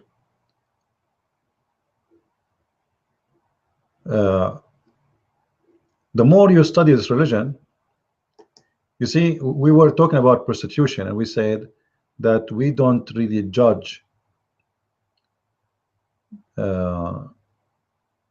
like me myself, I don't judge really a woman for she is a prostitute to be a bad person. I will judge her only if she have the opportunity to get out of it. There's many, they are forced into this. They are really forced, literally, and their life is really miserable. And you know, imagine, you know, when you live this life, you get diseases, you get harmed physically, all kind of bad things, you know, might happen. So mistakenly, some people, they think that this is a life people they choose, but most likely it's not, unless you live really in countries like in America. If you live in America and you are an American citizen, and then you do prostitution, I think you have an issue. You know, you have to look at your life and try to get away from it, because America is not really, there's a law. If somebody abuse somebody, you can call the police right away. And government here, there's little corruption, but we cannot compare really to countries abroad. Uh, but the law protects you, big deal. Like a man, even he cannot touch his wife if she don't allow it, even if you are married to her. You know, this is how it is. If a man forces his wife into sex and she is his wife, in America, this is a rape. For sure, in the Middle East, it is not, because you know that, remember the Quran says, "Nisa'akum harthun lakum." Your wives is a tilth, and dig your tilth anytime you want. All right. So, and by the way, this phrase that you can dig the ground anytime you want is coming from the old ancient pagan belief. Uh, let me show you with a verse in the Quran.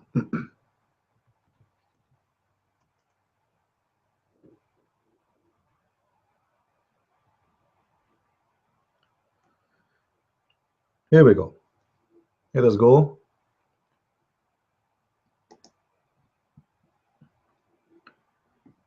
If we go to chapter 2, verse number 223.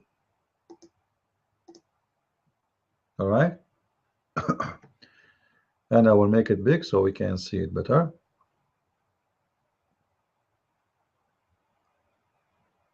As you see with me, your wife as a tilth into you, so approach your tilth when or how ye will.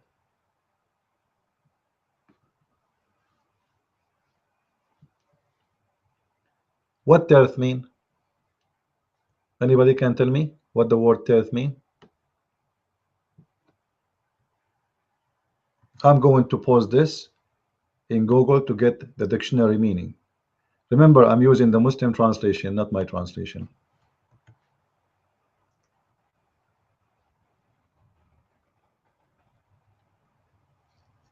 Here we go. You see it?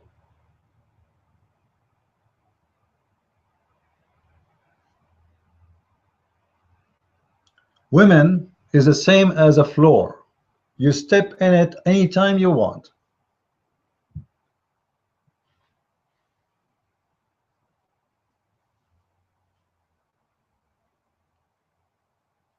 This is the logic, and this is the religion of Islam. You know, once there's a lady, she left Islam in my chat room, and she said something, I, you know, like always I remember. She said, I did not leave Islam really because of you. Yes, you know, I learned a lot from you, and you convinced me a lot of things, but the reason I'm leaving Islam because I'm convinced that this is a religion made by the man for the man.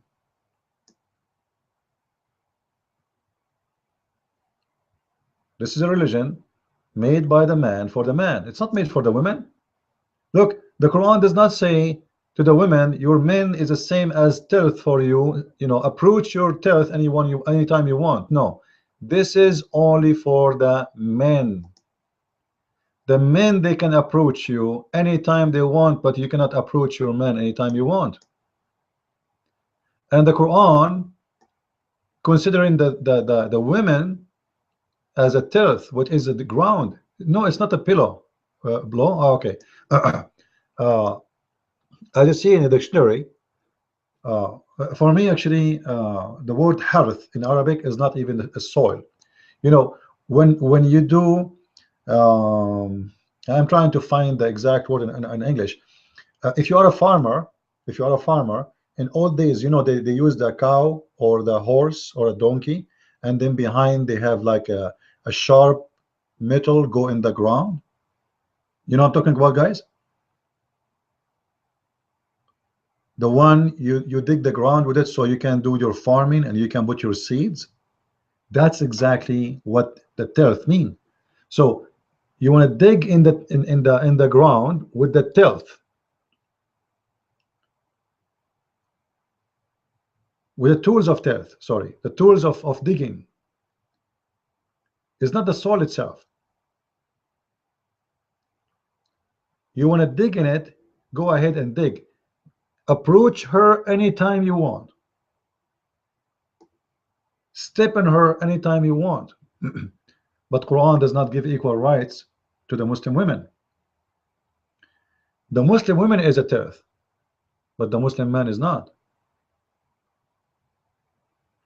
You know, there's a hadith where Muhammad, he said, uh,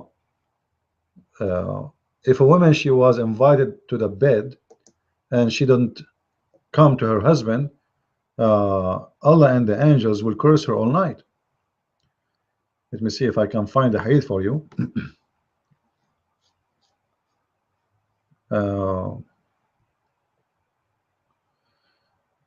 Let us see what we will search for.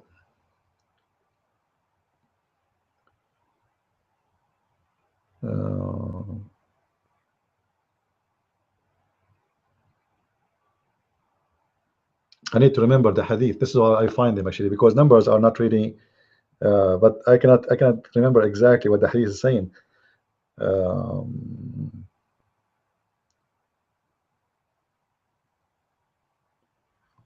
Let us see.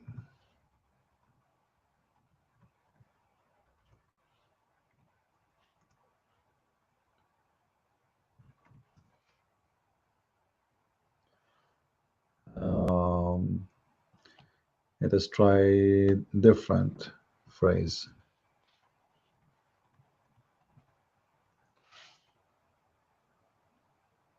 All right.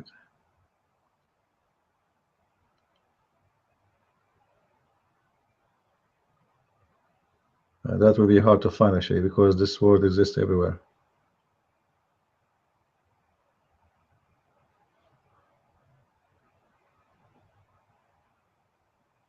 And yeah, actually, I just found here another funny. As long as you are here, let us talk about this.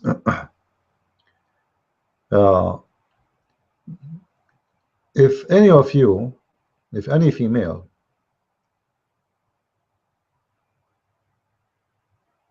there's many verses actually about many hadith about this. If any woman, she made a tattoo, or she fixed her teeth, or she attached some hair to her hair, Allah will curse her and the angels. Right? Just for doing that. The funny Muhammad, you know, he ordered men to color their hair and to shave their mustache, and he forbid the women to take hair from their face. And according to him, if a woman, she take hair from her face, she are changing the look of Allah, the way Allah, he made her look like. All right, read with me. Abu Dawood said, or let us see from here. This is about the one is cursed. The woman who supplies fake hair and the one who asks for it, and the women who pulls out hair from the other people, and the women who depilates herself, the women who tattoos, and the women who is done, etc., then is cursed. Then Abu Dawood continue. Wasla mean the women who add false hair to her hair, and suppose this is the meaning. So if a woman, she block hair from her face or eyebrow, Allah will curse her. Why? Seriously, why? Why Allah will curse the women for taking hair from her face? How come Muhammad, he ordered the men to shave their mustache? How come you can shave as a man, but the woman, she cannot shave, or she cannot take hair from her face?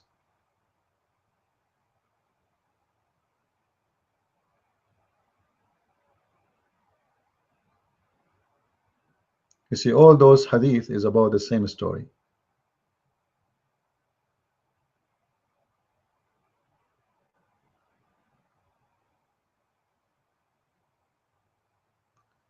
And what is the excuse? If you do that, you are changing the way Allah He made you look like. You see it?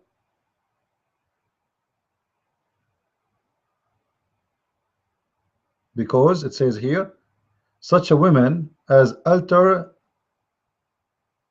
the features created by Allah. So the reason Allah will curse you, because you are altering the features which Allah He gave you. Question, Muslims, how come you do circumcision then? How come you do circumcision? Which is more changing the way Allah He created you? Cutting a piece of flesh from your body or taking hair from your body? Do you Muslims cut hair or you don't? Why you cut hair? When you cut hair, you are changing things. Allah He gave you hair. How come blacking hair from the face of a woman is a problem? But your prophet, he color his hair, he make it blonde. Muhammad wanna be a redhead. Your prophet ordered to shave the mustache for the men. Isn't it this is an altering to the look of Allah? Only the women, when she take hair from her face, she is altering the look of Allah. And Allah will not be happy unless the women she have a mustache. Do you see the double standard in this religion? This is a religion of double standard. And obviously Muhammad is fabricating rules. Like what the point? Why Allah will be upset if a woman take hair from her face? I changed any Muslim to tell me. What do you mean she is altering the look of Allah? Well, let me tell you something. When you dress clothes, you are altering the look of Allah too. Allah, He created us naked, supposedly, right? Abdul? If Allah is the one who created us, well, He did not create us with the clothes. We are created naked and we dress. So shouldn't we stay naked?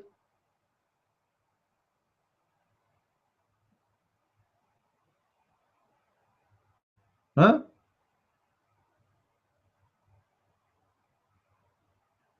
What about the Muslims today? They are going to make a surgery because they have something they need to remove from their body because it's damaged.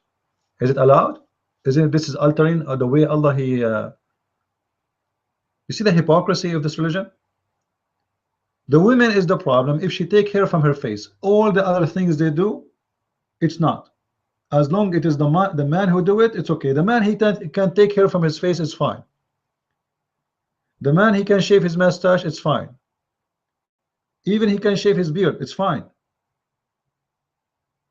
The man he can cut his hair, it's fine. The woman she take hair from her face, Allah will curse her. Allah happy if the woman she have a mustache. Allah is upset if the women she don't have it no more. This is a religion of hypocrisy. I don't see really anything in this religion fit to be true or to fit to be logical or anything. Again, if there is any Muslim here don't agree with us, please feel free, and I would be happy to hear from you. Any Muslim here? I'm looking at the YouTube page too to see if there is any Muslim. He is asking question or anything. No Muslim? I'm disappointed of the Muslims because I was expecting Muslims to be really more let us say more serious about defending the religion, but obviously they defend their religion, but not in my case, because they are afraid that if they go and they defend the religion, then that might lead into a problem. And the problem is, the Muslims, they cannot handle the accusation, because the accusation they try to defend might open the door for other one, and then another one, And then with this guy, only Allah knows where we are going to reach. Like, what is going to be next if we talk to him?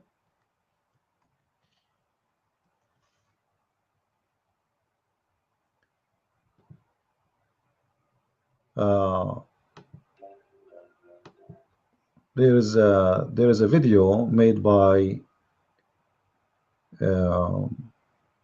what his name, Refer to the sayings of Muhammad.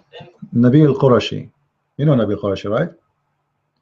Now somebody sent me this link saying, what is your comment about the video of Nabil Qurashi, Islam 101, 5 hadith? You know, Nabil Qurashi, I really respect him. He's a very he's sound very nice guy and smart, etc. But still, Nabil Qurashi have a lot of mistakes regarding Quran or regarding Islam, and I believe those mistakes is based because he's an ex-Muslim, yes, but yet not everyone who is an ex-Muslim, it's mean he know Islam very well. As an example, Nabil Qurashi, he says in many videos that Islam means submission. Islam means submission, and I notice he keeps saying that, and this is absolutely not true. So what Nabil come with about Islam being submission is based on what he learned, maybe from family or etc. Because those are not Arab and they do not know really much about Islam. And actually, he was from the Ahmadiyya. So I heard him many times, and I notice always there's some mistakes. Generally speaking, he's good in speaking about Islam, but there's a lot of let's say wrong definition. But I don't blame him. As I said, this is what those who grow up in a Muslim family, they heard from their family. And you will see even many, they are saying the same statement, like Islam is submission. Robert Spencer, he said the same. Walid Chubat say the same. David Wood. Many names. It's hard to count. Why? Because most of those people, they are just copying what other people they said. Everybody say Islam means submission, so we go on. We go with it. But this is not true. Now this video here is about hadith. I don't know what he's saying there. I'm not sure really what the statement about this video. Quite often thrown into that concept are the sunnah, the actions of Muhammad. Now, the sayings and actions of Muhammad are extremely important for Muslims because Muslims are told to emulate Muhammad. Chapter 3, verse 31 of the Quran, for example, says that Muslims should follow Muhammad. And so in order to understand what he was like, what he did, and even certain revelations of the Quran, when they were sent down, what was the context, etc., people refer to the hadith. Following on from that idea, the hadith are seen as a necessary complement to the Quran. In other words, the Quran doesn't say everything that a Muslim needs to know in order to live the Muslim life properly. For example, the Quran doesn't mention all 5 daily prayers. Now, some people say it might in some way refer to them, but really it just mentions 3 prayers when you take a look at it. The Quran doesn't give you the exact words that you're supposed to pray during the prayer. It doesn't give. Yeah, this is true. The Quran simply is an empty book. Let us make it this way. The Quran is an empty book, and the Quran does not present really anything as far as knowledge. It is just about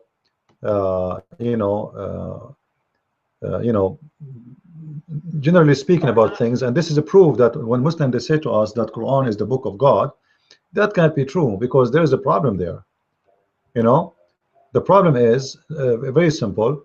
If this book is from God, then this book should be enough alone to stand up alone, or to be stand-alone book. Like, can the Quran be taken as a stand-alone book to follow a religion of Islam? No. Then why I need the book of the hadith in order to follow Islam correctly? And as long the hadith is not a trusted source, because you can ask any Muslim, he will say to you right away, oh, not all the hadith are good. there's many of the hadith are wrong. Well, then how we can trust the hadith? And as long the hadith is not valid always, and it's hard to trust, and the Quran is not enough alone, so how we can have a religion then?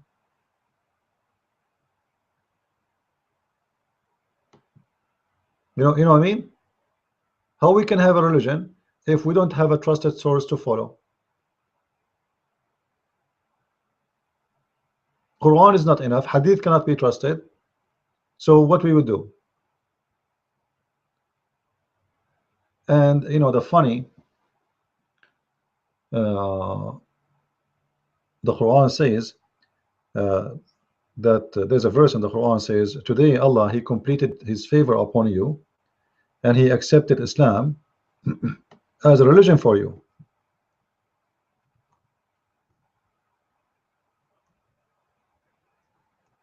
How you are saying that today I completed Islam for you, and then we need to find the hadith and collect them, and then we don't find them, and 300 years after somebody, his name is Al-Bukhari, he will try to collect them, and then we will find that many of them are lies. You say to me, today I perfected your religion for you. Chapter 5 verse number 3. Chapter 5 verse number 3.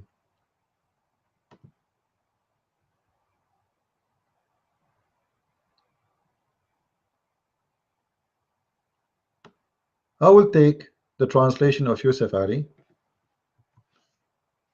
Let me place it in the screen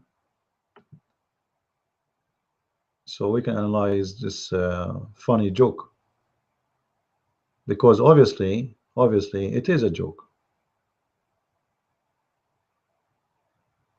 The Muslims, it's very clear they have no idea what their God is saying.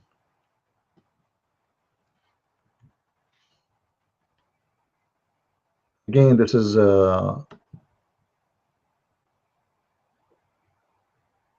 Quran chapter 5 verse number 3. It's going to be in the screen in a second. I'm going to pause the part which is important for me. All right,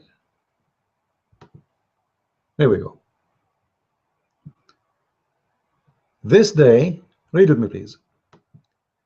This day I have perfected your religion for you, completed my favor upon you, and I have chosen for you Islam as a religion, as your religion. So if you go in the beginning of the verse, Muhammad, he speak about that it's forbidden for you the dead body, the pig, etc. And what the lion ate, and what etc. And then he says, today I perfected for you your religion, completed my favor upon you. But look, this is a chapter 5 verse number 3. If that day the religion is completed, then what the point of those 109 verses after? Are they additional? If that day Islam is completed, are we following, guys? If in that day Islam is complete, and this is a chapter 5 verse number 3, so we have 109 chapter after this for what? If it's complete,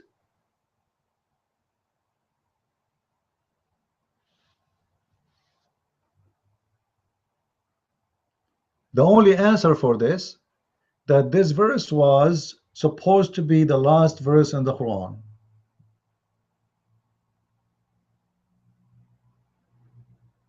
It must be, because it cannot be in the beginning of the Quran and you say to me, today I completed my favor upon you. Who is the one who's talking? Allah. This day, he's talking about a day, certain day. a date. This day I have perfected your religion for you, completed my favor upon you, and I have chosen for you Islam as your religion. That's it.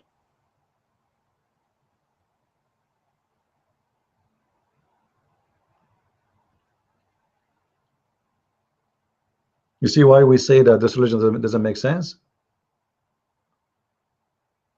How today you perfected your religion for me, and this was in chapter 5 verse number 3. The only answer for this, that this verse must be said as the last verse Muhammad he said in his life before he was dying. And the Muslims, they changed the location of the verse and they put it in chapter 5 verse number 3. However, this verse alone is a disaster regardless of the location. Let us say that we move this verse to the end of the Quran. All right, let us say we fix this issue. We fix it. It's now in the end of the Quran. Still we have a problem. What the problem? Anyone knows?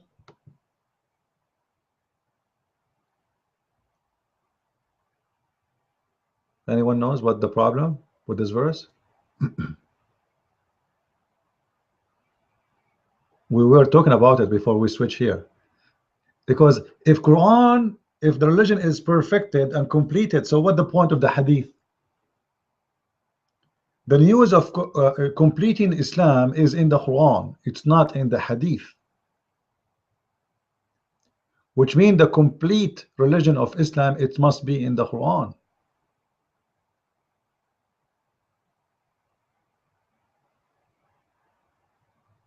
But what we see here, the Quran is empty. You know, as we heard Nabil Qurashi saying, well, you know what, the Quran never said to pray 5 times. The Quran says pray to the two end of the day and with noon time, 3 times a day. There's nowhere in the Quran it says to pray 5 times.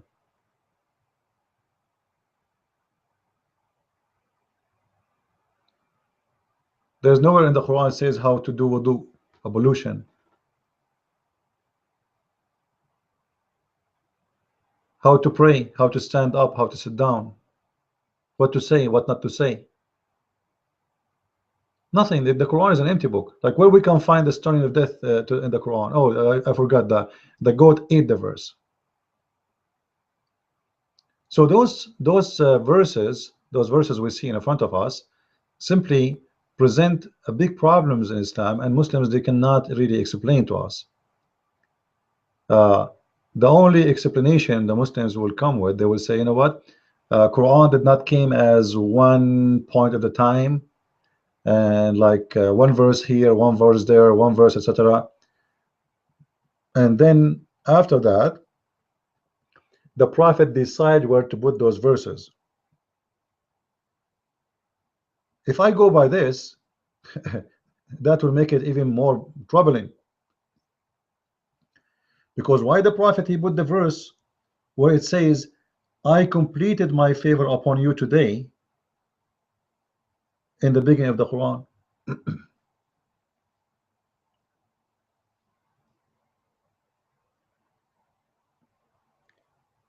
Actually, if you go and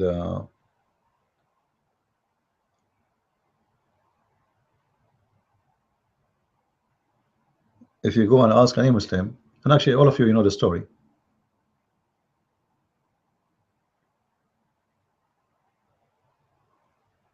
What is the first verse Allah he gave to Muhammad? They will say to you the verse which given to him in the cave of Hira. Okay, what that verse is? The one that says Iqra. All right, where we can find the chapter of Iqra? The one where the angel he squeezed him? That is a chapter 96 in the Quran.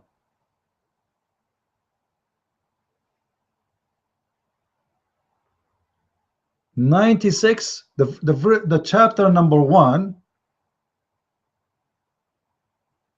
became chapter number 96. How does this happen?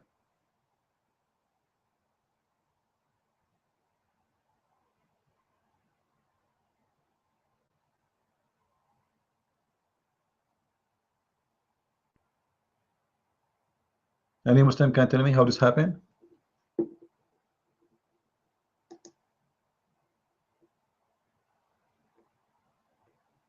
Who is playing with the Quran? You know why Allah He sent a verse to be the beginning, and this verse is going to end at the end of the Quran? Allah was wrong. Why Allah did not send this verse at make it 96 the way it is now? Like why it's coming as the first and then became at the end? Who is playing with the Quran? And the funny, the Muslim, they say to you, you Christians, you corrupt your book. Like if Allah is the one who sent you the verse in the beginning of the book, who are you to make it at the end of the book?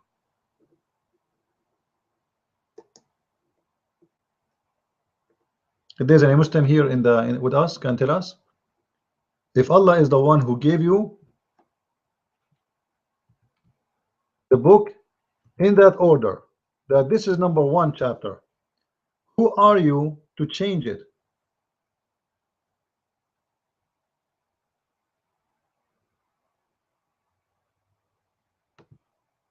Uthman, he have the authority.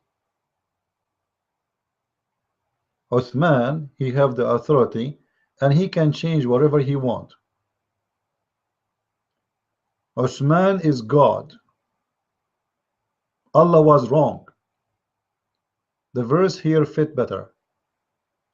Now, I don't want to mention how funny the story is. Like when the angel came to Muhammad, he started squeezing him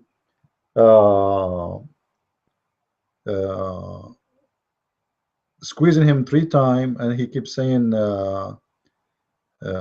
read, and Muhammad says, read what? I cannot read, or what I'm reading. And the angel squeeze him again, and then Muhammad, he do not know what's happening. So Muhammad, he hardly breathing, and the angel, he squeeze again. And it's a funny, stupid story. Like after the squeezing and squeezing and squeezing by the angel, what we learn from this? Nothing. An angel told him, read in the name of Allah. The prophet did not read in the name of Allah. The angel, he squeezed him. The angel could not make Muhammad understand. Muhammad went home so terrified and so scared. Muhammad, he went to his wife. He was shaking, he is snoring, he covered himself by a blanket. The wife of the prophet, she said to him, take it easy, I will take you to my cousin, and my cousin is an expert in those cases. As if every day people, they became prophets at that time. So the wife of Muhammad is an expert. Oh, don't worry, let me take you to my cousin, he's expert. She took him to her cousin, and her cousin, he told Muhammad, oh, you know what, you must became a prophet, and this is the angel Jibril. Imagine, he even know the angel name. The guy who saw the angel, he do not know him. The guy who met the angel, squeezed by the angel, spoke to the angel, he did not notice that he's an angel. And the guy who never met him, the guy who never see him, the guy who never heard him, he know he's an angel, and even he know his name. And he was right.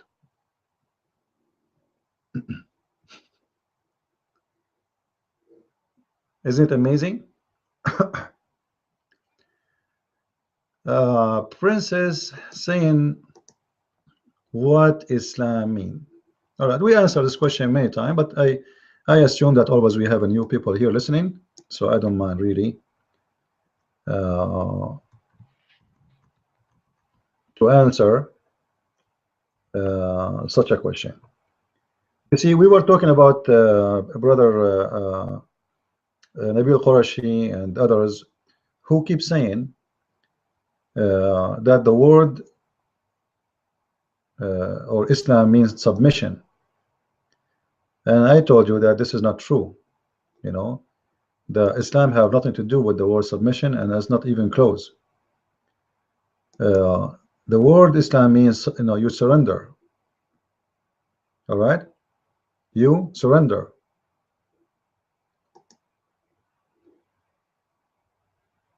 If we go to all the verses in the Quran, like mostly all the translators, they get it wrong except Biktal.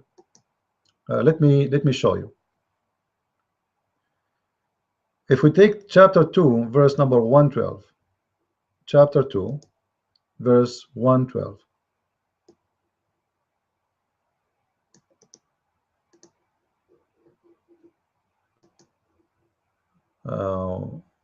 let us show the verse in the screen.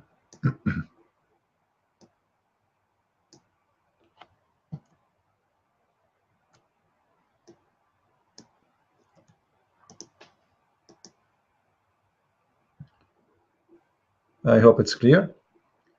You will see the verse. It says, nay, but who is ever surrender his purpose to Allah. Surrender his purpose to Allah.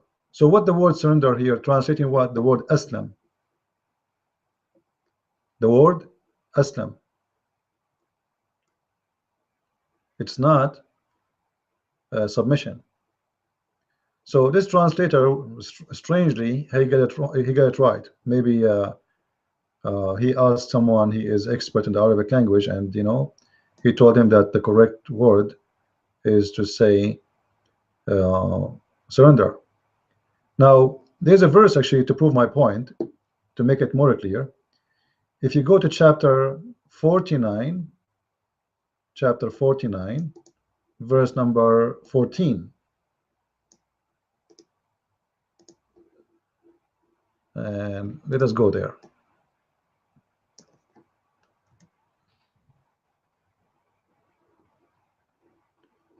In that chapter, it says the Bedouin, the Arab, the real Arab, not the Pakistani and the Taliban and Afghan. Those are the real Arab.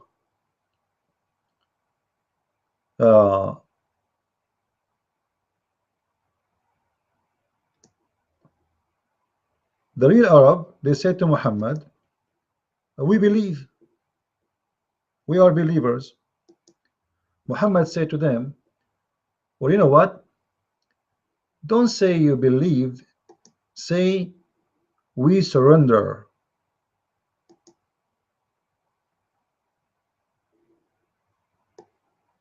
Say we surrender. Let me give you the verse.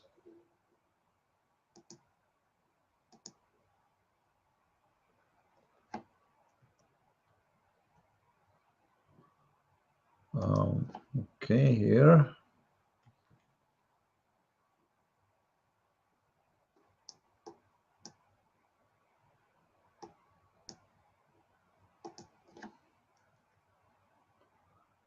I have to take the numbers to make it fit, all of it. Hold on, here we go. This is better. The Bedouin say, we believe, say you believe not, but you have only, say, we have surrender in Islam. Surrender, actually, the word in Islam does not exist, but it is, the word surrender here is a translation for the word Islam. You get my point? So they are saying, we believe, we became believers. He says, don't say that. You did not really believe, you surrender, you became a Muslim. So becoming a Muslim in Islam does not mean to believe, but it means to surrender. And Muhammad, he don't really care if you are a believer or not. What he cares for, that you surrender.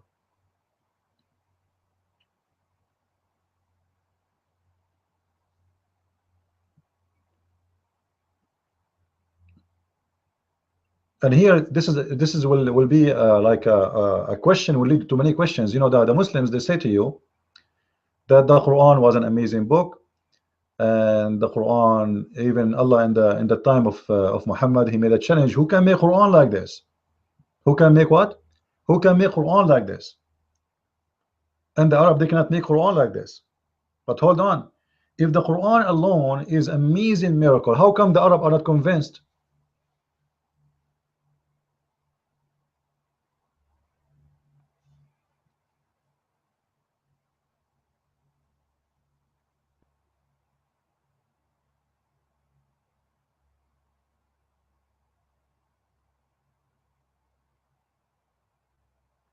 How come?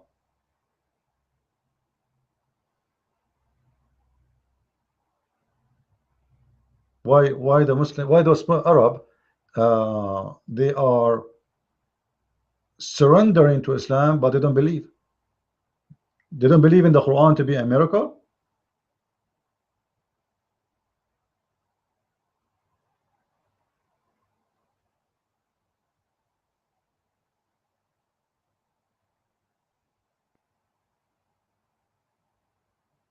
What the reason? It doesn't make sense.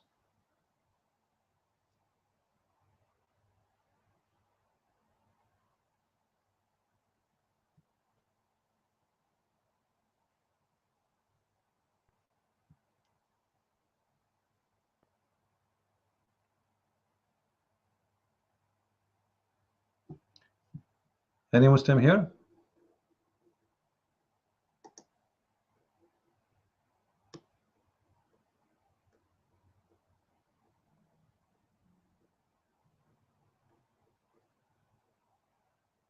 I'm looking at the questions to see if there's any question here. No Muslim disagree? Any Muslim have an explanation? Why the Arab, they are converting to Islam, but they don't believe? Obviously, because he forced them. This is why the day Muhammad he died, tens of thousands of believers became non-believers, and that was a very well-known day. It's called the day of apostate. And Abu Bakr, he raised a war. It's called the war of apostate. If you have a question, you can click at be part of the conversation and you can ask your question. Feel free, please. What about the pilgrims travel to Mecca? Does the Quran mention it? Because if not, would be another pillar next to you see the Quran, he's the Quran spoke about the Kaaba, that you have to go and you have to pray into the direction of the Kaaba. And the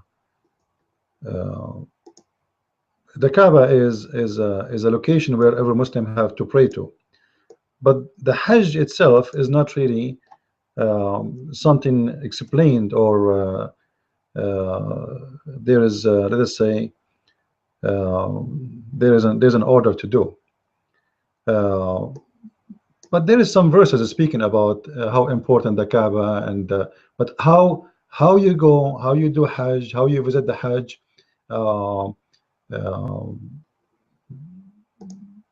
this practice does not exist. What we have simply as an example, the Quran talk about as-Safa and al-Marwa. As-Safa and al-Marwa, which is supposedly part of the Hajj. And the same verse actually, it says, if you speak about, if you go to chapter 2 verse 158, it says that the Safa and al-Marwa is from the let us say the ritual activities of Allah, belong to Allah. So whoever do pilgrimage to the Kaaba, it's not wrong to do so, but it doesn't show really anything in there speaking about that the Hajj itself is like the details of the Hajj, or why you have to do the Hajj, etc. There's nothing about that. All right.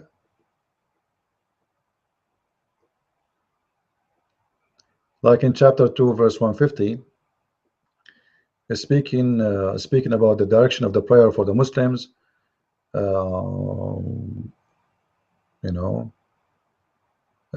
Chapter 2 verse 189 is speaking about the Hajj, but just a word, same as chapter 2 verse 196. It says you do the Hajj, you do the pilgrimage, but how, we do not know. Like it just says how, like as an example, don't shave your head until you do this, etc. But the details of the Hajj is not there. Like, does it say in the Quran that you go around the Kaaba and you kiss the black stone, and the way you pray and the way you do things? No, but it's mentioned the Hajj, yes.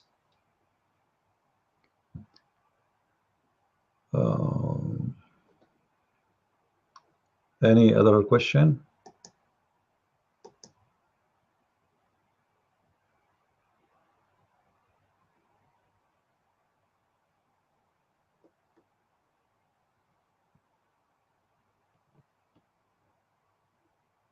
Anyone?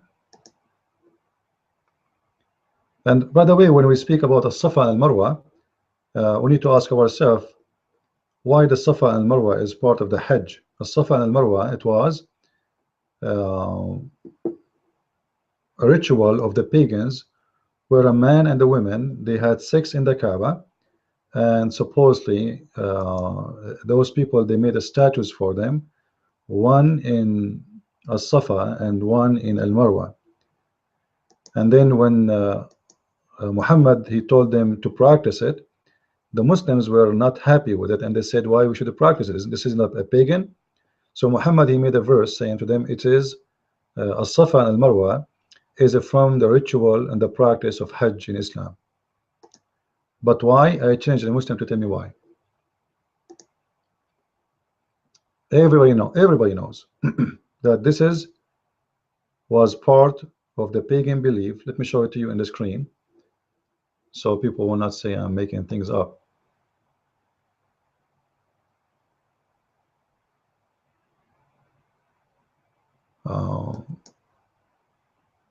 Let us go here.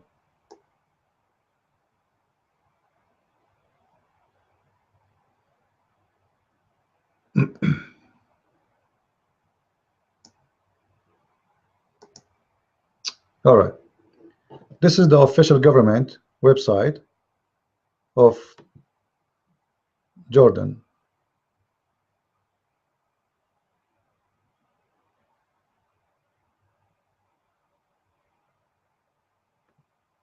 Look what it says. The Muslims were they were unhappy with this because this was a pagan Arab used to do it. They used to go between them, and there was an idol atop of each mountain which they used to stroke. All right. So why Muhammad is making this idols visiting is part of his religion? The Kaaba is built by Abraham as they claim. No problem. You have to visit the Kaaba to do Hajj. No problem. As-Safa is what? Any Muslim can tell me? It's obvious that this was a pagan place where there's idols located there, and people, they circumambulate between them, and they go between them round the trip in a certain way, and Muhammad is doing this exactly.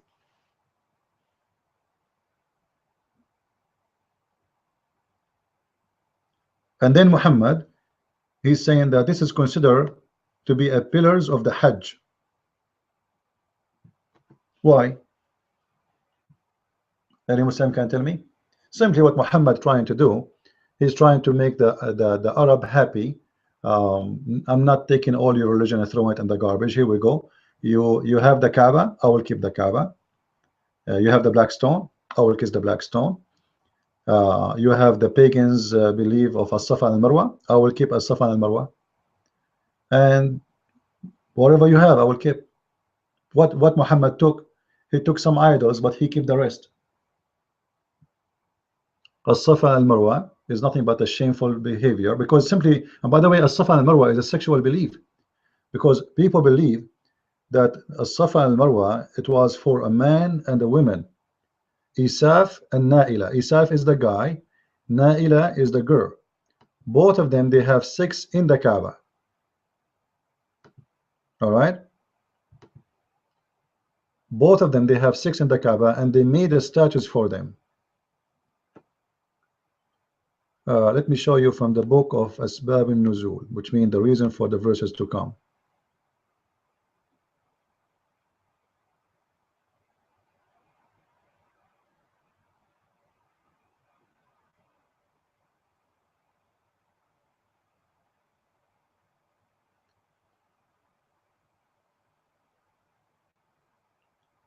Look with me here. The Muslims, they said, we dislike going in between Al-Safa and Al-Marwa, because they were the shrines of the Quraysh in the pre-Islamic period, and so we abandoned them in Islam. Allah revealed this verse, said Omar, etc.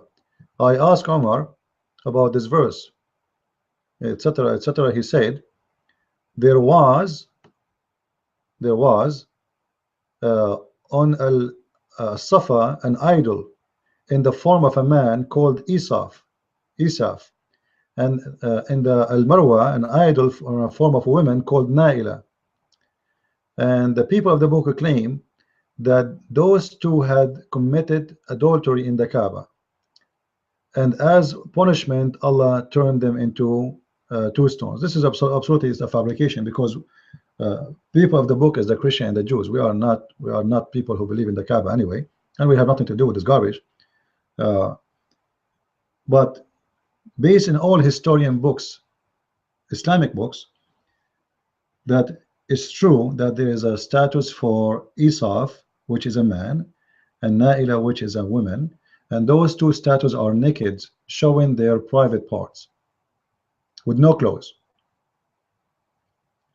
And actually this is explained to us why the Arab used to go around the Kaaba, and then they go to As-Safa and Al-Marwa, and they were naked, wearing no clothes. If we go in the hadith, you will see the following. Let me show you.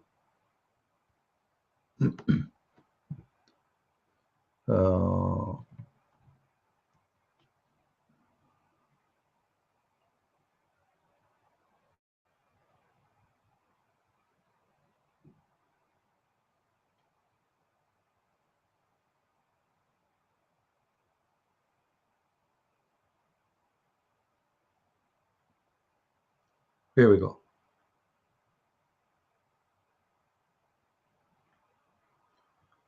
When the day of Al-Hamis, when things get so hot not as weather, but like, you know, it's very exciting, the day of excitement of Hajj. All right, so they used to go around the house totally naked. Do you see it? Why people want to go against the Hajj around the Kaaba naked?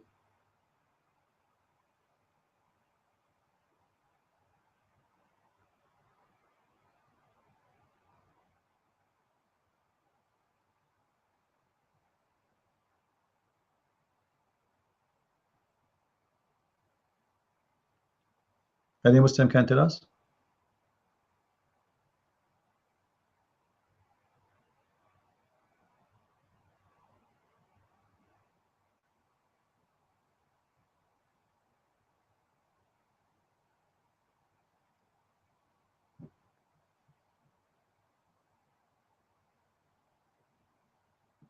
Any Abdul? Why people they are going around the Kaaba naked? What the purpose? What kind of religion they are worshiping? I mean, what kind of religion they practice?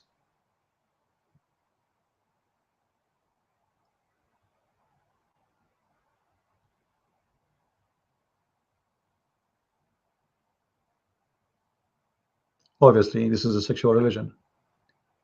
In different hadith it says that we used to go and circumambulate around the Kaaba, and our penis is dripping sperm.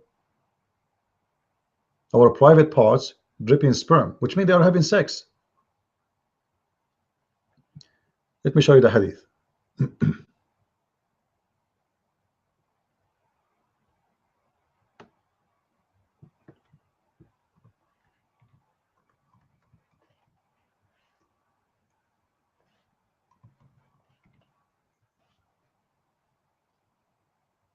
Here we go.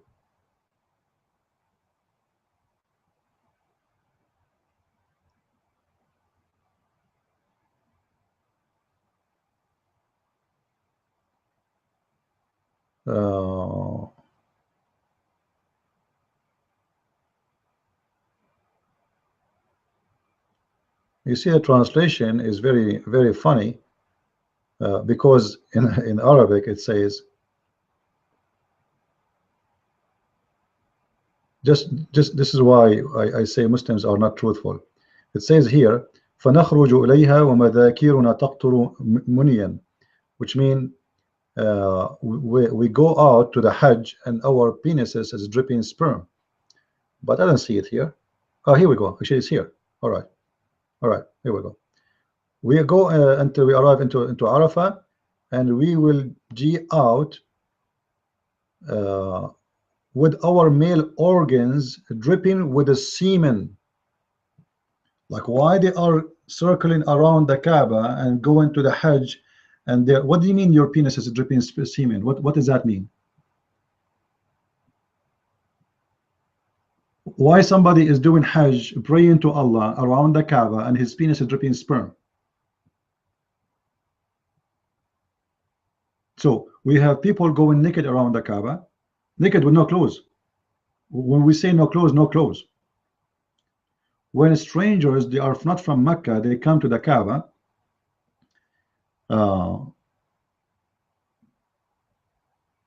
the old tradition of the people of Mecca, you have to rent from them clothes. However, when you go and circulate around the Kaaba, you have to get naked, and this is how they make money actually. So you cannot use your own clothes which you came with from different city. So you have to take off your clothes and rent from them clothes or buy from them clothes, and then when you circulate around the Kaaba, you take off your clothes, men and women. And we showed you that in the hadith. And here we go, we see that's you know, people are going around the Kaaba and their sperm is dripping. Like a guy, he had sex with his wife, with my respect to everybody. For how long his private part will be dripping sperm? Like, is that a faucet? Do we have a leak there? You don't drip sperm for an hour and 2 hours. You know, we don't want to speak dirty here, but obviously there's something wrong in this religion, right? Do we have any Muslim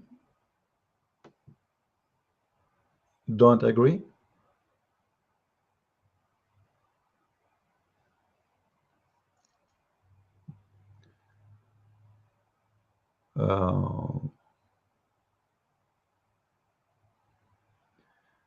Someone, Juman is asking, saying, I spoke about a verse in the Quran speak about prostitution.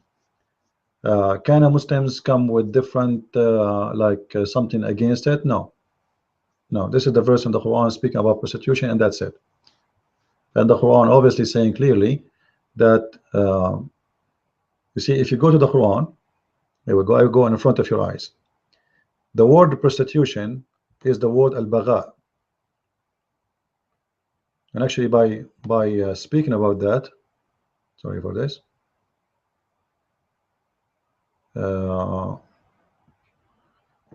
this is the word al-bagha. Bagha means prostitution.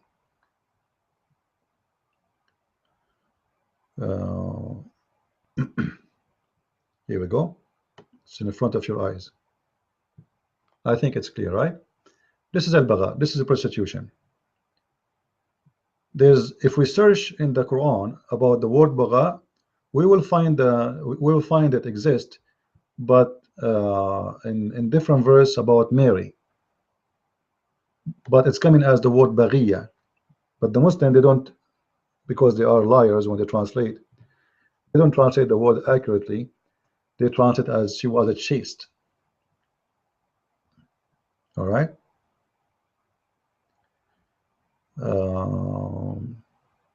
Let us see. Here we go. Chapter 19, verse number 20, and chapter 19, verse number 28. This is the word baghiya. The word baghiya simply, Mary supposedly saying, the angel, he told her, how I'm going, he told her, you will have a son. So she said to him, okay, how I'm going to have a son and there's no man touch me, and I am not a prostitute. But baghiya is not only a prostitute, it's a very, very bad word. You know, baghiya, usually those who do the baghi, they use like they used to do like sex parties. Like she sleep with many men in the same time. You know, it is very, very like a very open society of prostitution.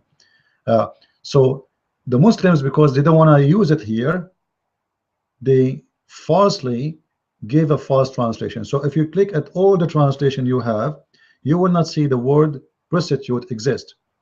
Yusuf Ali, Shakir, Biktal, Muhsin, etc. They say chaste. She was a like am I unchaste?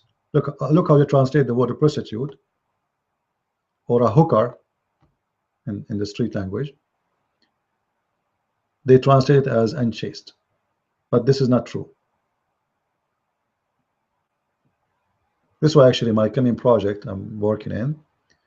Already actually I started it, but I work on it from time to time. Is it translating the Quran? I hope I answered you regarding this. Any other question?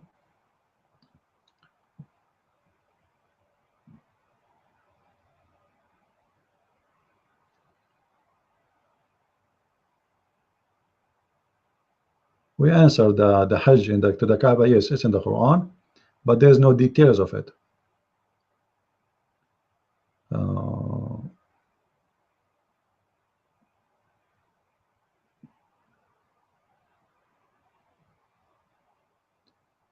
Why there is one verse from Mecca and then the next verse from, because the Quran is mixed. You see, the Quran is not really in order. It's up to Uthman how he put it together. That's a good question. Like, doesn't make sense.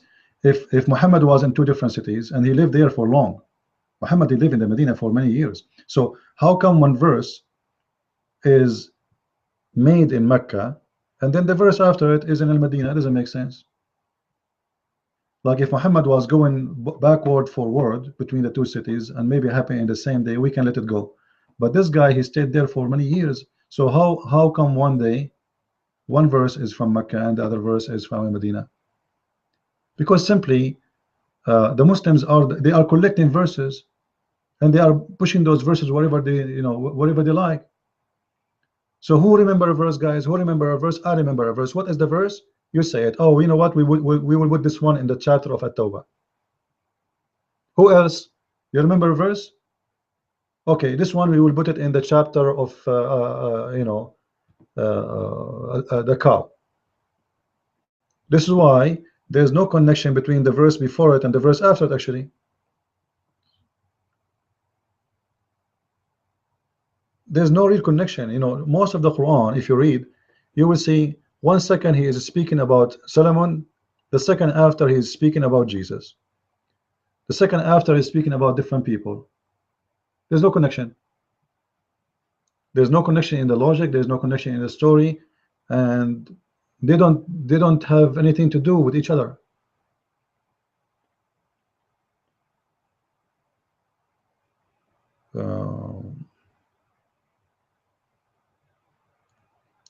Like if you go to the chapter of 55 verse 20, this is a verse where Muslims, they like to talk about it. By the way, they say this is a miracle, and we prove it to be a false, right? Where it says that between the two seas there's a barrier, and the salty seas and the fresh one, and there's a barrier. All right, if you go and read the whole chapter, I challenge the Muslim to tell me what the point of the whole chapter. Ar-Rahman Allama al-Quran. Ar-Rahman is the one who taught the Quran. Okay, create the insan, the human. He gave him al-bayan, which means the ability to explain things. The moon and the sun in let us say in order, and the stars and trees, they bow down. What does stars and trees bow down? What do you mean the trees bow down? And the sky, he raised it up, and he made the scale.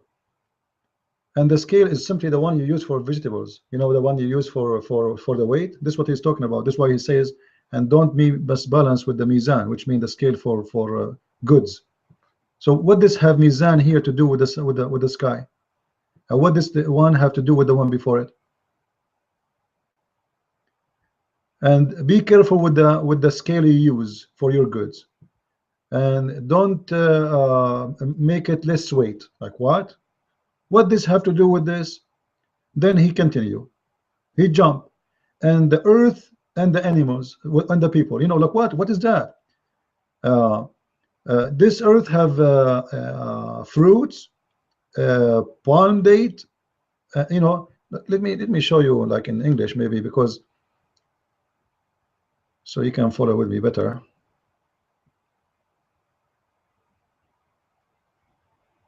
Seriously, what all of this have to do, like what we learn from this?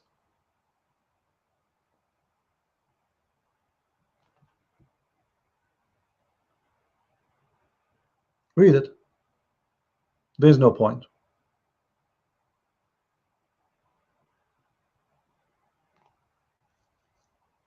Allah, he taught Muhammad the Quran. I thought it's Jibreel. Allah, he created the man. I thought this is an old news. Allah, he taught the man how to speak, intelligence. The sun, the moon follow courses. Both they prostrate. What is that? And then Allah, he created the sky, and he set up the balance, and then he says, and don't transgress with the balance, which is like something you use in the grocery store when you buy vegetables, you know, to balance the weight. So establish the weight with justice. What does have to what the balance here have to do with the balance here, and what does the grocery store have to do with this? Nothing. And then it is he who has spread out the earth. He makes it flat for his creatures. They're in a fruit and date and palm. That's it. This is what is in the earth. Palm and date and etc. You know. So there's nothing. Then after that, from verse number 13, every one verse and the other one, he kept repeating this. Which in the favor of your Lord you deny.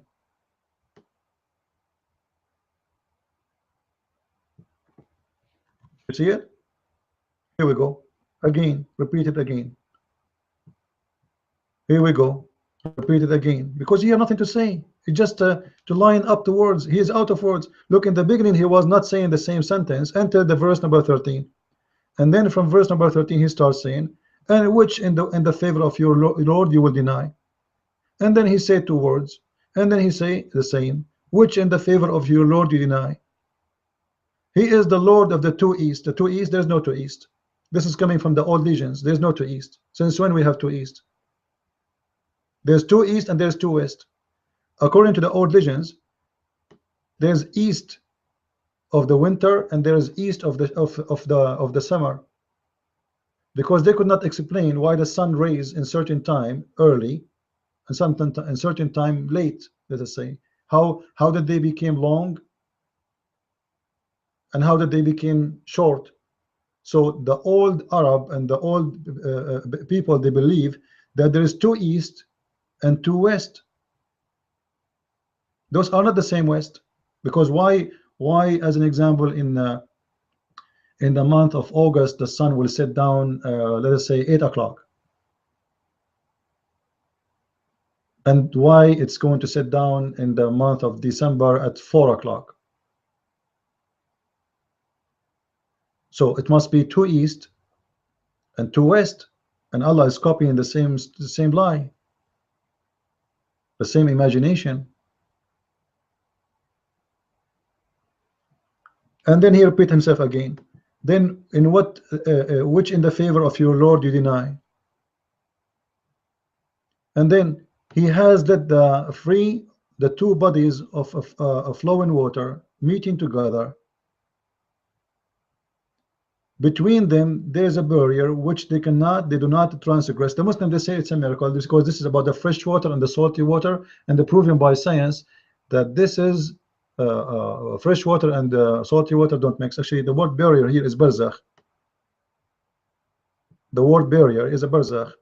You can go right now and check in the dictionary and you will see, and even you can go to Ibn Kathir. Barzakh is a dry piece of land between the two body of water. The Muslim, they say, oh, this is not about dry land, piece of land. Well, we can prove it, You can take, here we go. This is the word barzakh, right? Chapter 55, verse number 20. Is it clear for you guys? I hope so. If we go right now to Ibn Kathir,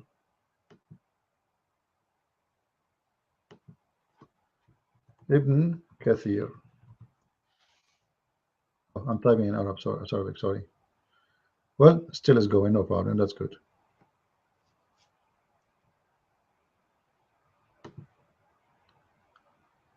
Remember what the verse in front of you, so people will not say I'm making up. Chapter 55, verse number 20.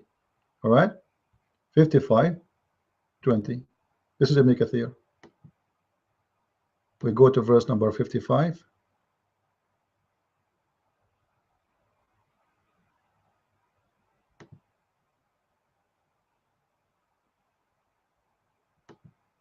And we go to verse number 20. That's to show you that Muslims didn't have really any kind of dignity when they speak about, like, if this is what the Quran is saying, be honest, okay, no problem, the Quran is saying that would be wonderful. But it is not what it's saying. The verse here is not speaking about the water will not mix because they are salty water and etc. It says because there is a barrier, and that barrier is a piece of land. Here we go. This is the verse. This is Ibn Kathir. Read with me. Let me make it more clear in the screen. I hope it's clear. Is it clear enough? I know that this website, the text in Arabic and in English is very small. All right.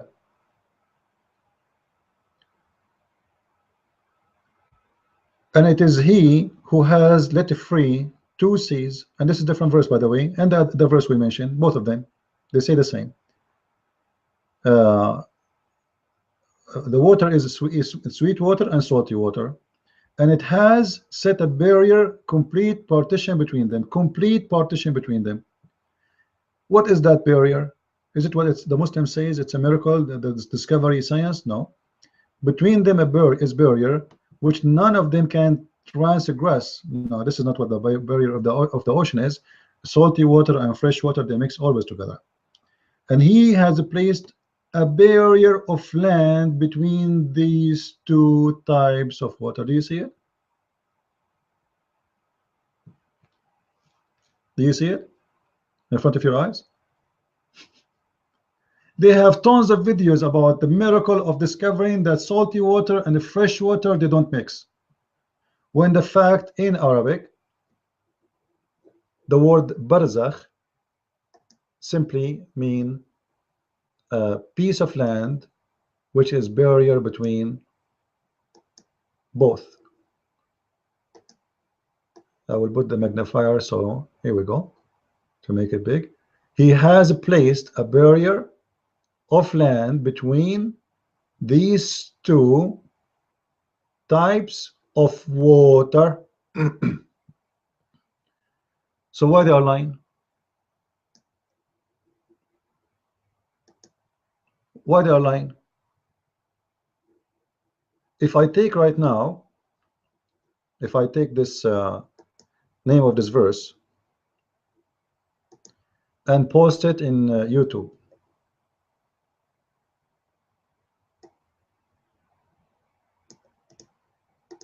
and I will find tons of videos fabricating lies about a miracle in the Quran.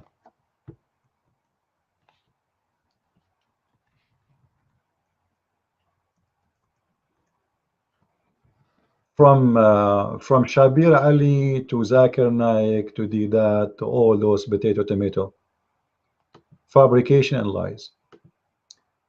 And this is why, actually, if you want to refute Muslims regarding their scientific miracles, I advise you to read my book. In case you do not know, I made a whole book just to refute those claims, which is nothing but a fabrication.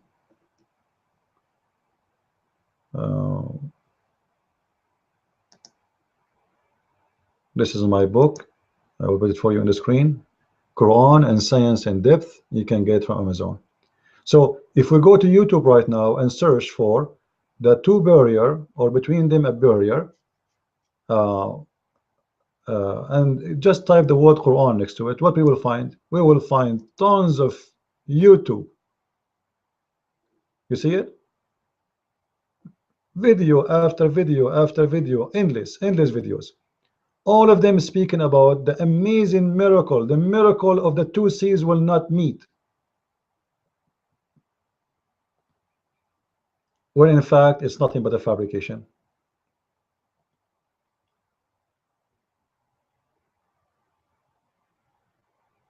This is why I say don't ever trust Muslims saying anything to you.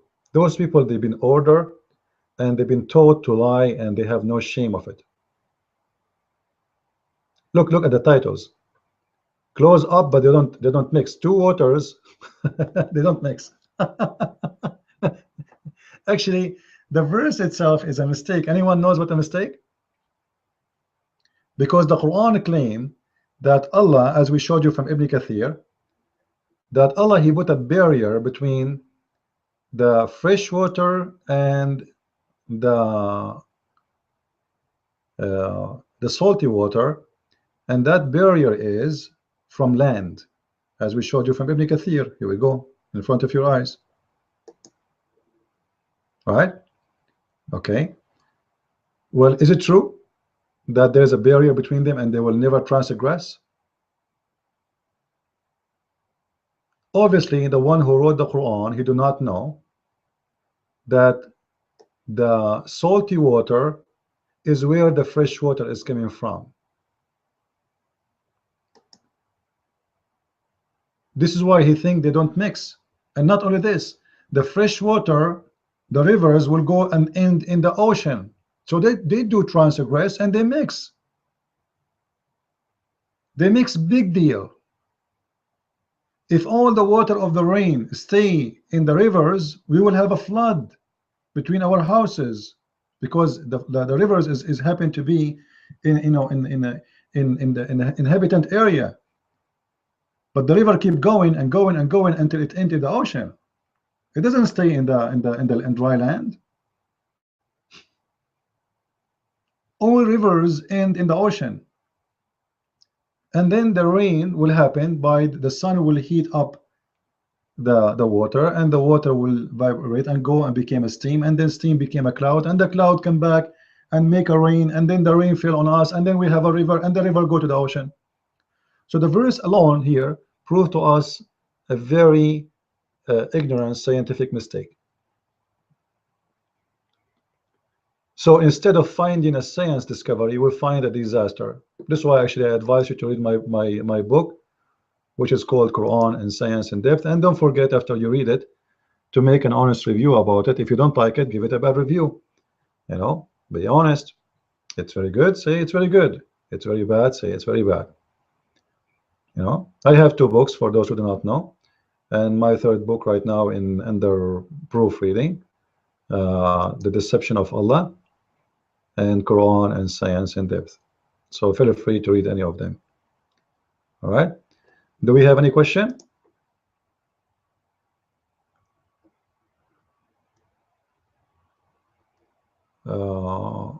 If any one of you, especially if you are a Muslim, by the way, I would like to see a Muslim who don't agree with me. Don't worry, you know, like you are here, you are welcome to ask if you are a Muslim, and I promise you I will be nice with you, but I will not be nice with Islam. All right. For us, we believe that Muslims are victims of this religion, and I am not against you. You know, I don't know you, you do not know me, right? All what we want here to find the truth, and the truth will set you free. So if you are a Muslim and you want to prove me wrong in anything I said, feel free, and I will be happy to hear you. You know, like if you go in YouTube and search those miracles in the Quran, and this is my challenge to the Muslims, by the way, I challenge you Muslims to name for me one miracle of your choice. One miracle of your choice right now, right here, and it challenged me to refute it.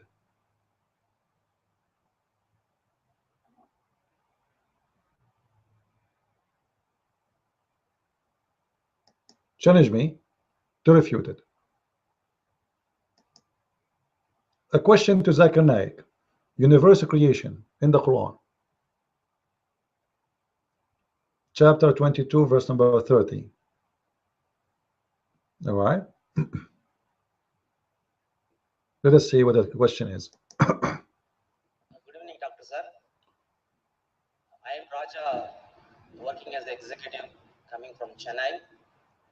Before putting my question, I will tell an example, then I will put a question. Scientists invented a lot of instruments for human beings. For example, Alexander Graham Bell invented telephone. But at the time of Alexander Graham Bell, phone is different model.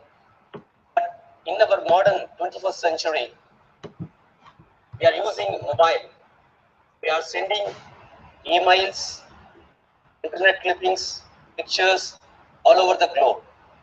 What I am telling is, whichever the man made, some person can change. But one thing, I understand, though I am a spiritual person, the weekly cycle, that is the... Go to the topic, man. Let us see what where Zakir Naik will start talking. I don't want to hear this guy. I want to hear Zakir Naik. My question is, now I am putting, this 7 days cycle is written in Al-Kitab, and the sub question is there is any order of creation mentioned in Al-Quran? That's all. Brother asked a question that normally when we invent, a human being invents, give the example of Alexander Graham Bell, who invented telephone, but as time keeps on passing, it keeps on changing, and now we have mobile phone, which is different. But these are human creations. But the weekly cycle that we have throughout the world is a creation of Almighty God. It's made by Almighty God. Therefore, it is followed throughout the world. He wants to know that about this creation of the world, is it mentioned in the Quran? Is it mentioned in Al-Kitab? Brother, let me tell you one thing, that I do agree with you. Human beings, when they do something, they invent, it keeps on evolving, keeps on improving. Unlike God, God is perfect. He creates something, He can make it perfect, or He may reveal in stages because to the creation which He has created for may not understand. For example, He sent many messengers. The first messenger was Adam, peace be upon him. And He kept on sending messengers, 124,000 messengers. Then last is Prophet Muhammad, peace be upon him. He revealed many messages, many books. Some of the previous books are mentioned in the Quran, the Torah, the Zabur, the Injil, and the final one is the Quran. Not that Almighty God did not know about the Quran. That time the human beings could not grasp the message. So depending upon the level of the human being, He kept on sending a revelation. Okay, what is the answer now? They could grasp it. He sent the last and final revelation and sent the last and final message of Prophet Muhammad. All right, and? Now coming to your question of the weekly cycle. 7 days, followed same throughout the world. You said from Sunday to Saturday. The 7 weekly cycle is there throughout the world, but it's not identical. If you go to a Muslim country, Sunday is not a holiday, Friday is a holiday. So it is not from Sunday to Saturday, it is Friday to Thursday. Friday. 7 days are there. But 7-day cycle is the same, but the days may differ, which is a day for holiday, etc. And similarly, if you read the Bible too speaks about 7 days, about the creation. Even the Jewish scripture speaks about that. Even the Quran speaks about that. No, not 7 Even days. the Hadith speaks about that. Not true. Quran mentions in several places that Almighty God, He created the world in 6 days. Say 6 days, not 7 days. In 6 epochs. What is mentioned in the Quran and the other scriptures, on the face of it, it's the same. But if you go into details, there's a world of a difference. The way Quran speaks is more scientific. Scientific. What the other scriptures speak, it may not be that scientific. For example, the Bible too speaks about the creation of the universe. It says Almighty God created the world in 6 days and rested on the 7th day. That means God requires rest. Quran also says Almighty God created the world in 6 days, but doesn't say God rested on 7 days. Why? Because Quran says in Surah Baqarah chapter number 2, verse number 255 in Ayat al-Kursi. Allahu la ilaha hayyul qayyum. La ta'khudhu sinatun wa la nawm. Lahu ma. All right, let us, so what he's saying here, actually, I made a video about it already. He's saying that in the Quran, Allah in the Bible says that God he rested, and in the Quran doesn't say he was rested. The fact, this is not true. The word rested in the Bible doesn't mean that God he got tired. That's mean he is done. There's nothing to do. What else? Let us say, what if God did not say in the 7th day rested? So what is next? So the rested here is about that there's nothing to do. However, did the God of Islam physically rested? Yes, and we can prove that. If we go to the Quran, just to show you the fiction Muslims they come with when they try to answer. And by the way, the guy is not even asking about the Bible. He changed the topic. But let us go. The God of Islam, after he finished creation the earth, what he did, he sat in his throne. You can take any translation you want. Chapter 7, verse number 54. Let me see if I can make it more clear. Oh.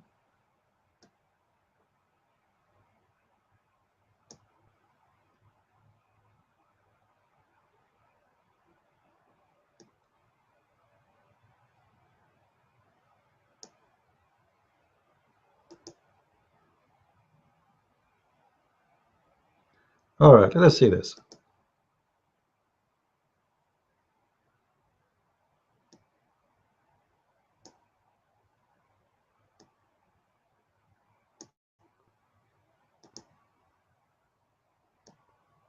I will show you some verses of the Quran where it says clearly that Allah, after he created the earth in 6 days, what he did, he sat on his throne.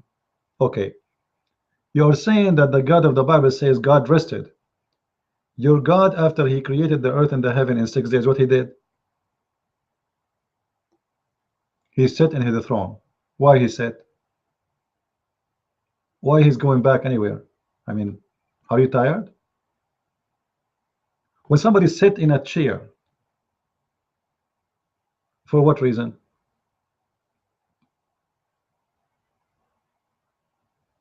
And that can be found in many verses in the Quran, by the way. The video before this, just before this, I explain more of this. So I don't want to need to repeat it again. You can watch it. However, you will find here that obviously the God of Islam, he cannot create the earth and the heaven without leaving his chair to do the work. And this is a proof of false fiction. The Muslims they say to us that Allah, he can say things, he can say be is going to be. So in order for Allah to create the earth and the heaven, as we see here, Allah have to leave his chair to this point where he will create the earth and the heaven and work there for 6 days. And after 6 days, he bought a ticket again and he sit again on his chair. So what do you mean he did not rest? This is literally resting, because you are talking about sitting in his chair.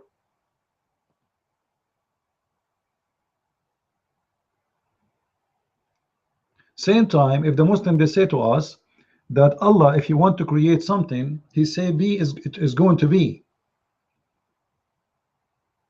Question: why Allah don't say be and is going to be when he is in the chair? Here, he is in the chair. This is the chair here. This is the chair of Allah. I'm not good in a drawing, right? So don't laugh about my drawing now. My drawing is very horrible, like Allah. Will look like a a swimming pool one, a swimming pool chair. So Allah is sitting in this chair, all right? How come Allah was not able to create the earth and the heaven when he is sitting in the chair? Aren't you Muslim? They say to us that Allah, if you want something to happen, he say be is going to be. Do it. Hey Allah, say be heaven, be earth, and that's it. But as you see, when Allah was creating the earth and the heaven, he was not on the chair. He went back to the chair after he finished the creation of the earth and the heaven, which means the original place of Allah is the chair, here, in this point, the chair. But urgently, because he need to create the heaven and the earth, he had to move from the chair to those places. When he finished, he went back. Question: did the God of the Christians has to move from places to places to do the work? You know, you see, if you go in the book of Genesis, you will see that God says, let be light, and it was light. Let be light, and it was light. God did not need to go and sit in the chair, etc. The chair, you know, when in the Bible, the word throne, it's a metaphorical term. You know, God does not have a real a throne of chairs and etc. You know, this is not what God is about. Those are terms to understand the authority of God, but God do not need a chair. In the Quran, it's a chair. Actually, in different verses, it says clearly, it says kursi. Kursi, and kursi in Arabic mean literally chair, not even a throne. So if we go to different verse, actually, I was expecting him to talk about something else, but now he took us to this topic. If you go to chapter 2, verse number 255, chapter 2, verse number 255, you will see that the Quran is speaking about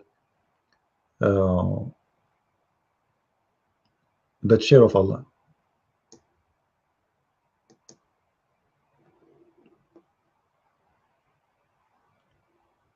Some Muslims don't translate even the word, they keep it as it is, as kursi. Why? Why don't say it's a chair? You know? Look, here he says he's a throne. The fact in the Arabic doesn't say throne, it says kursi. Let me show you a different translator, and you will see how the translation change. All right.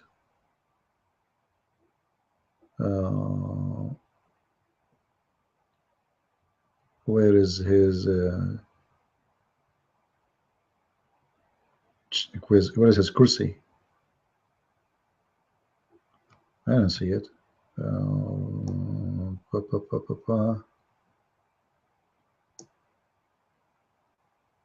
Man, the whole thing is gone here. It's gone. I don't see it. Let us see different translation. Dictal.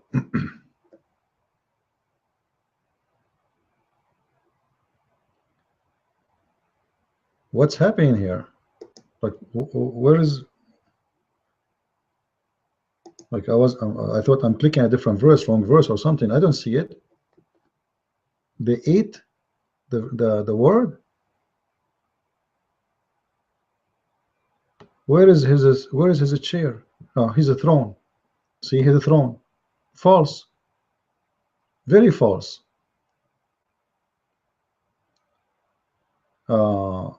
If we go to Quran 255. Oops. I'm typing in Arabic again. Sorry for that. Just to show you how the translation changed, and that for a purpose.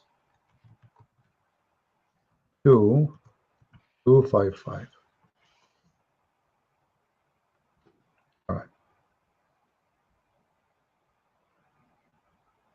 This is different website, different translation. All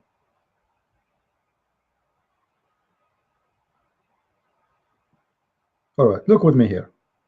This is the word kursi appear here. You see it?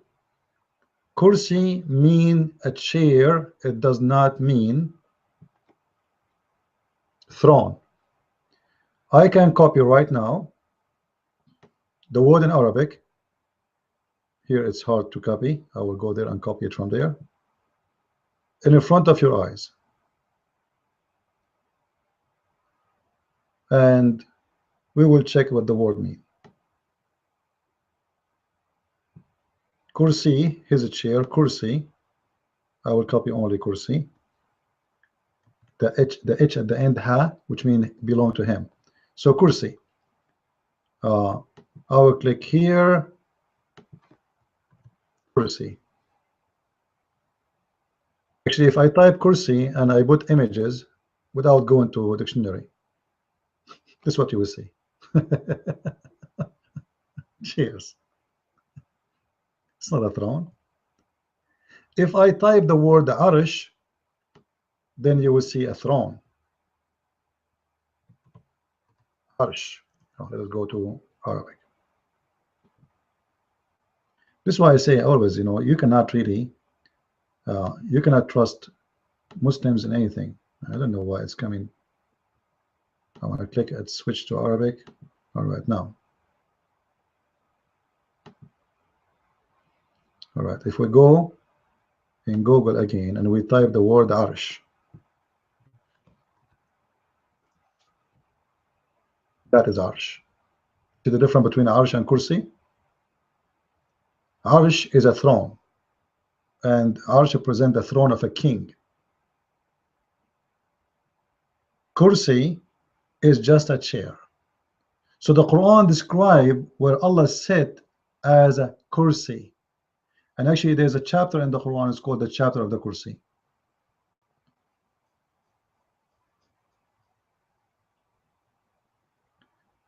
So when Muslims, they come to something very sensitive, they cannot translate it as it is, because that will make a problem. Allah is sitting in a kursi. Allah is sitting in a chair, not in a throne. So they have to switch the translation from kursi, which is nothing but a normal chair, same as any human being sitting in a chair, to the word throne, which is arsh. And this is why you see the difference between the translation here. And the funny, just to show you how much are disparate they are. Look, why he did not translate the word kursi? Because here he is trying to be more honest, but he don't want to really make Allah look bad, so he keep it kursi. He did not translate it as throne, because this is not will be honest. So maybe this guy is trying to be more honest, but in the same time he don't want to make it translated as a chair, because then the Muslims might be upset from him, and maybe nobody will buy his book no more. But the fact it is kursi, as you see in front of your eyes, and kursi mean nothing but a chair, just a normal chair. Question: why Muslims your God need a chair? If this is a metaphorical, I will take it as a metaphorical, but it's not. I showed you in the other video before that Allah will be carried by 8 angels. If you remember. Oops.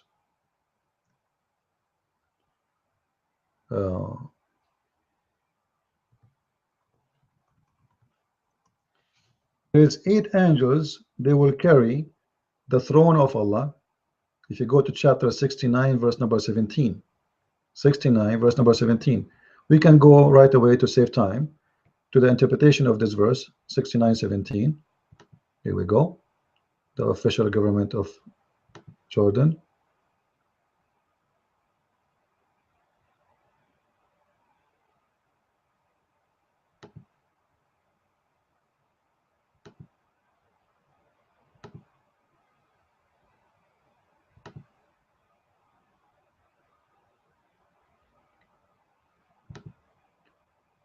All right.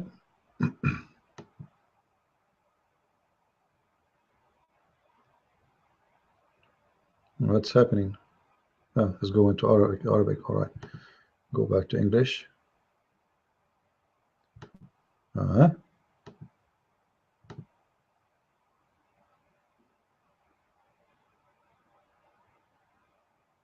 us go to Ibn Abbas, more details in Ibn Abbas. Okay, read with me. This is not my statement. I'm not the one who's saying that, and this is not my interpretation. And the angels will be upon the side, therefore, the side of what? Here, the word here is arsh, not kursi, but it's the same, obviously the same. In the side of each direction of this kursi or this throne, and 8 angels will be carrying 8 different angels. Each one of them has 4 different faces: a face of a lion, a face of an angel, face of an eagle, face of a lion, and face of a bull, and face of a human. Each angel of those angels have 4 faces. And I mentioned to you before that obviously Muhammad is stating the vision of Ezekiel from the Bible, and he is making it fit with his God. This is an artistic paint about the vision of Ezekiel, and supposedly he is flying in the top of animals who have different faces. Look at it. Obviously he's stealing from there. Ezekiel, he did not fly with those, it was a vision he saw, right? So Muhammad, he take the story, he make it as if it's for his God, and Allah now sitting in the top of the throne, and he have 8 angels, and those angels they are carrying Allah throne, and Allah is in the top of the throne, and that's it. Well, the question is, why Allah need anyway to be carried by angels?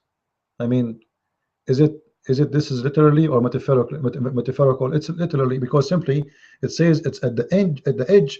Even the verse we quote for you, the verse about the kursi, speaking about the size of the chair of Allah.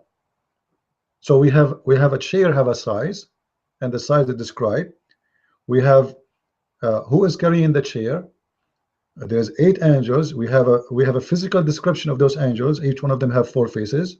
All right, and Allah is in the top. And look what it says. In Arabic it says وَيَحْمِلُ, and carries. Even in the translation here they don't say the word carry actually, but the fact in Arabic it says carry. يحمل ويحمل. If we go to Al-Jalalain give less interpretation or less explanation. Make it big again.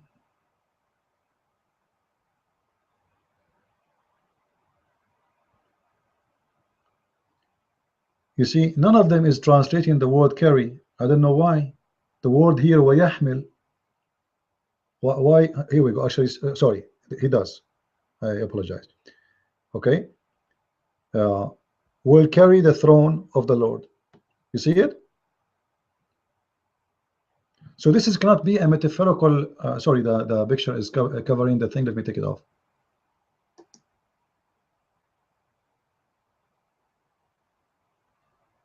All right, do you see it now? The angels, the 8 angels, will carry literally the throne of Allah.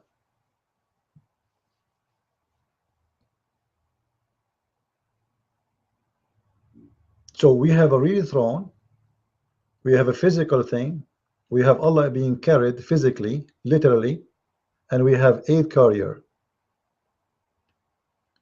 It sounds like a Maharaja coming from India, and those poor people, they are carrying him. So this is not a metaphorical thing. All right, this is literally. And the funny, you will see Zakir Naik saying the Bible says that God rested in the gospel. This is not about rested. This is about God. He did finish the work. However, he just said to us in his video that the Quran says that Allah, he created the earth and the heaven in 6 days. Correct? Well, I guess what? Muhammad, again, Muhammad is the same as a fool person who keep talking, and each time he talk he make mistakes. The Quran says all over Allah created the earth and the heaven in 6 days.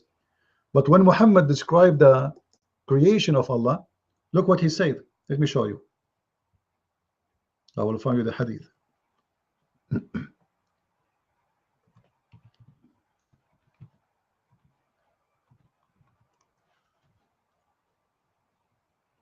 All right. This is Muhammad himself speaking here. This is not Zakir Naik. Abdul, listen carefully. This is not Zakir Naik. Don't tell me Zakir Naik is a person you follow, not Muhammad. We heard him saying that the Quran said many times that Allah created the earth and the heaven in 6 days. Well, read with me. Muhammad talking and taking an oath. He swear by Allah. All right. Allah the exalted, the glorious, or by Allah I'm talking now, created the clay on Saturday. Somebody, guys, take notes. This is day number 1, right? Saturday. And he created the mountains on Sunday. This is day number 2. And he created the trees on Monday. This is day number 3. And he created the things entitled in labor on Tuesday. This is day number 4. And he created the light in Wednesday. This is number 5. And he caused the animals to spread on Thursday. This is number 6. And he created Adam in Friday. This is number 7.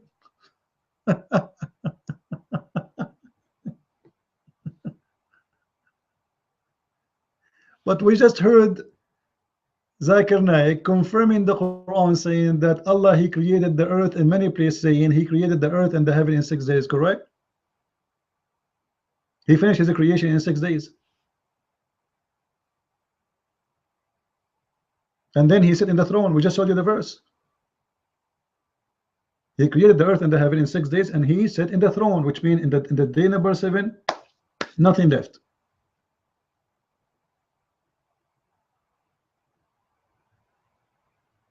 I just spoke about this yesterday, but look like our luck today to come with Zakir Naik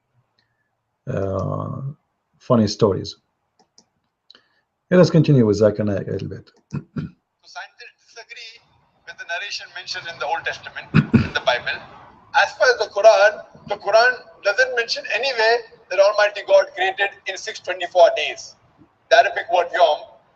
See, he just said that the Quran mentioned nowhere that Allah he created the earth and the heaven in 24 hours days. But his prophet is just saying Saturday, Sunday, Monday, Tuesday, Wednesday, those are 24 hours.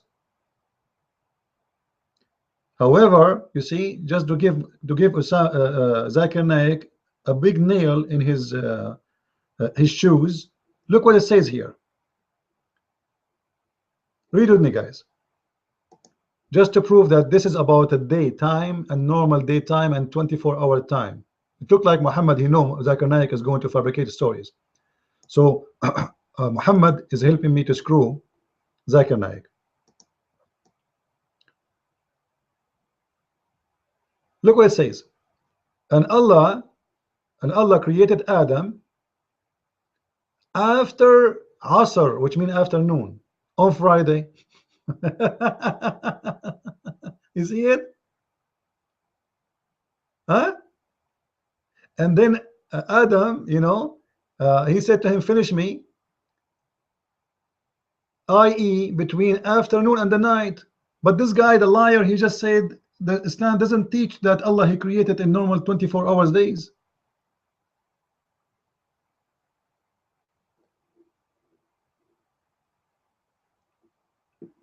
You see how much hypocrite liars they are? We just heard it. Allah nowhere in the Quran mentioned that this is 24 hours daytime.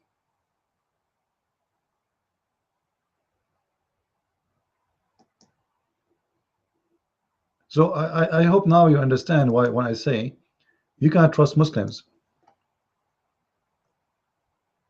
You cannot.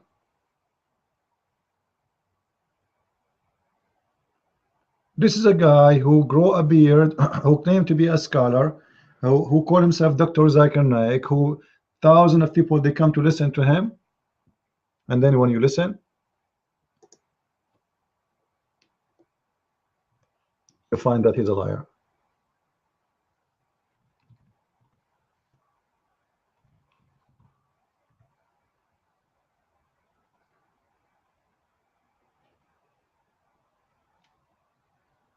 Any Muslim?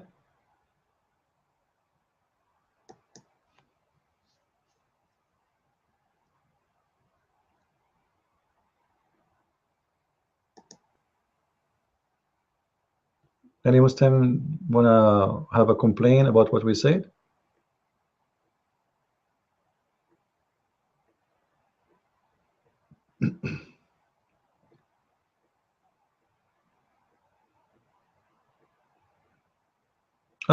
You know, I would like really to see a Muslim who who refuse what we say, and as you see, you know, we don't use. I'm not using like my book, my Bible, or anything. I'm using your books. I'm just using your books.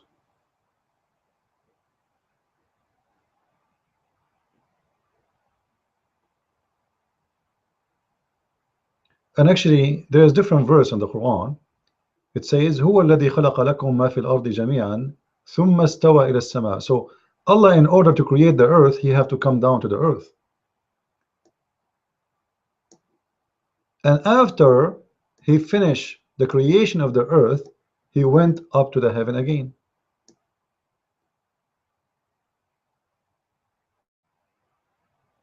And this is in chapter of Al-Baqarah, verse number 29. Let me show you.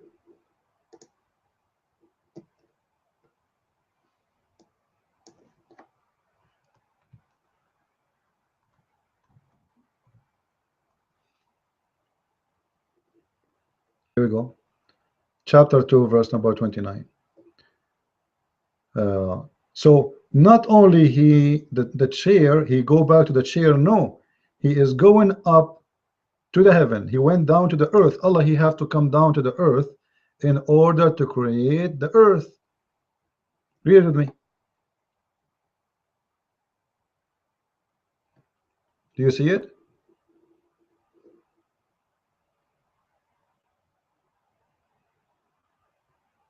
Verse number 29.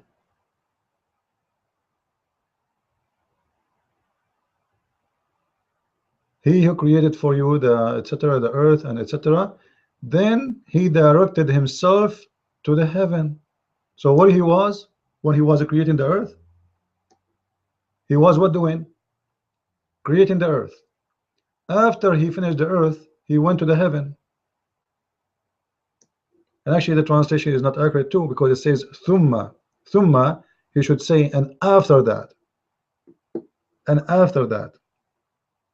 But I will tell you why they did not say the after that, because that will give a contradiction, because in different verse it says that Allah, he finished the heaven first. Look, all of them, they are coming with the and he directed himself. What he directed himself? They should say and after that. Look, here supposedly is better. He's saying and he then he turned himself to the heaven. So what happened first? First, he created the earth. Okay. He it is who created the earth for you, that all in earth, then, and the accurate translation should be and after that, but anyway, then we'll do it. Then turned he to the heaven. So according to this, everything is in the earth is created when? First, and then the heaven. But this is not the case in this verse. Let me show you. Let me take down this magnifier first. All right. If we go in different verse,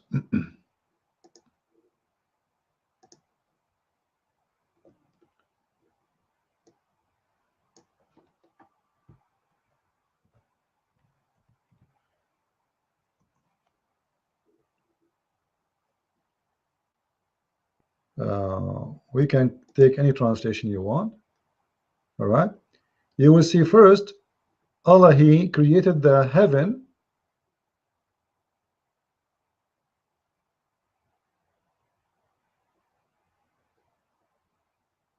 Let us make it bigger. Verse number 27.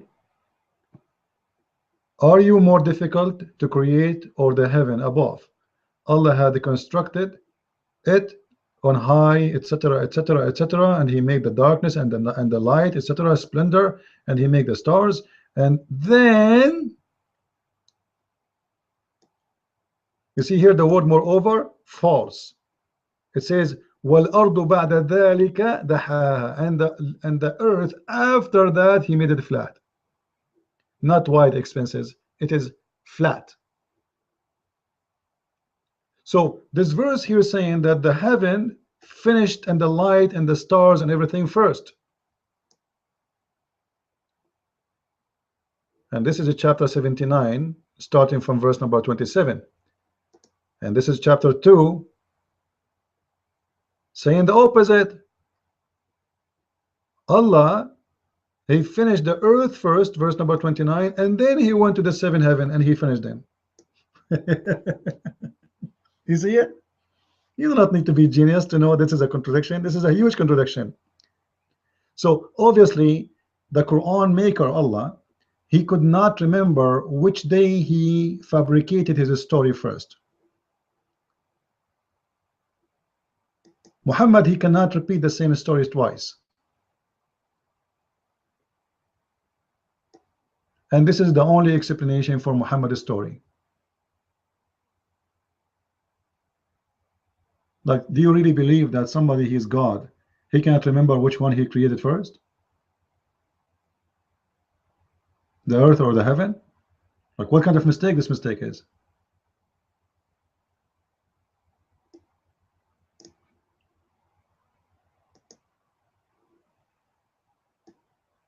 Any Muslim want to answer? Like, do dare Zakir Naik to debate me about it? That will be fun. That will be seriously fun. Anyway, it's already getting close to the middle of the night. I want to say, guys, thank you for being here. Don't forget to share with us our videos and your comment, and share with your friends. If anyone have a question, please, you can send it to me either on Facebook or on Twitter. And our Twitter is Christ is the one, #1. I will show it to you in the screen. So always you can share your questions about anything you have. At the same time, I want to say thank you for those who they are sharing with us with donation. We really appreciate you. The few of them who is doing that, still a few is better than nothing, right? So thank you very much, and God bless you, and I hope to see you tomorrow if I can. God bless and take care.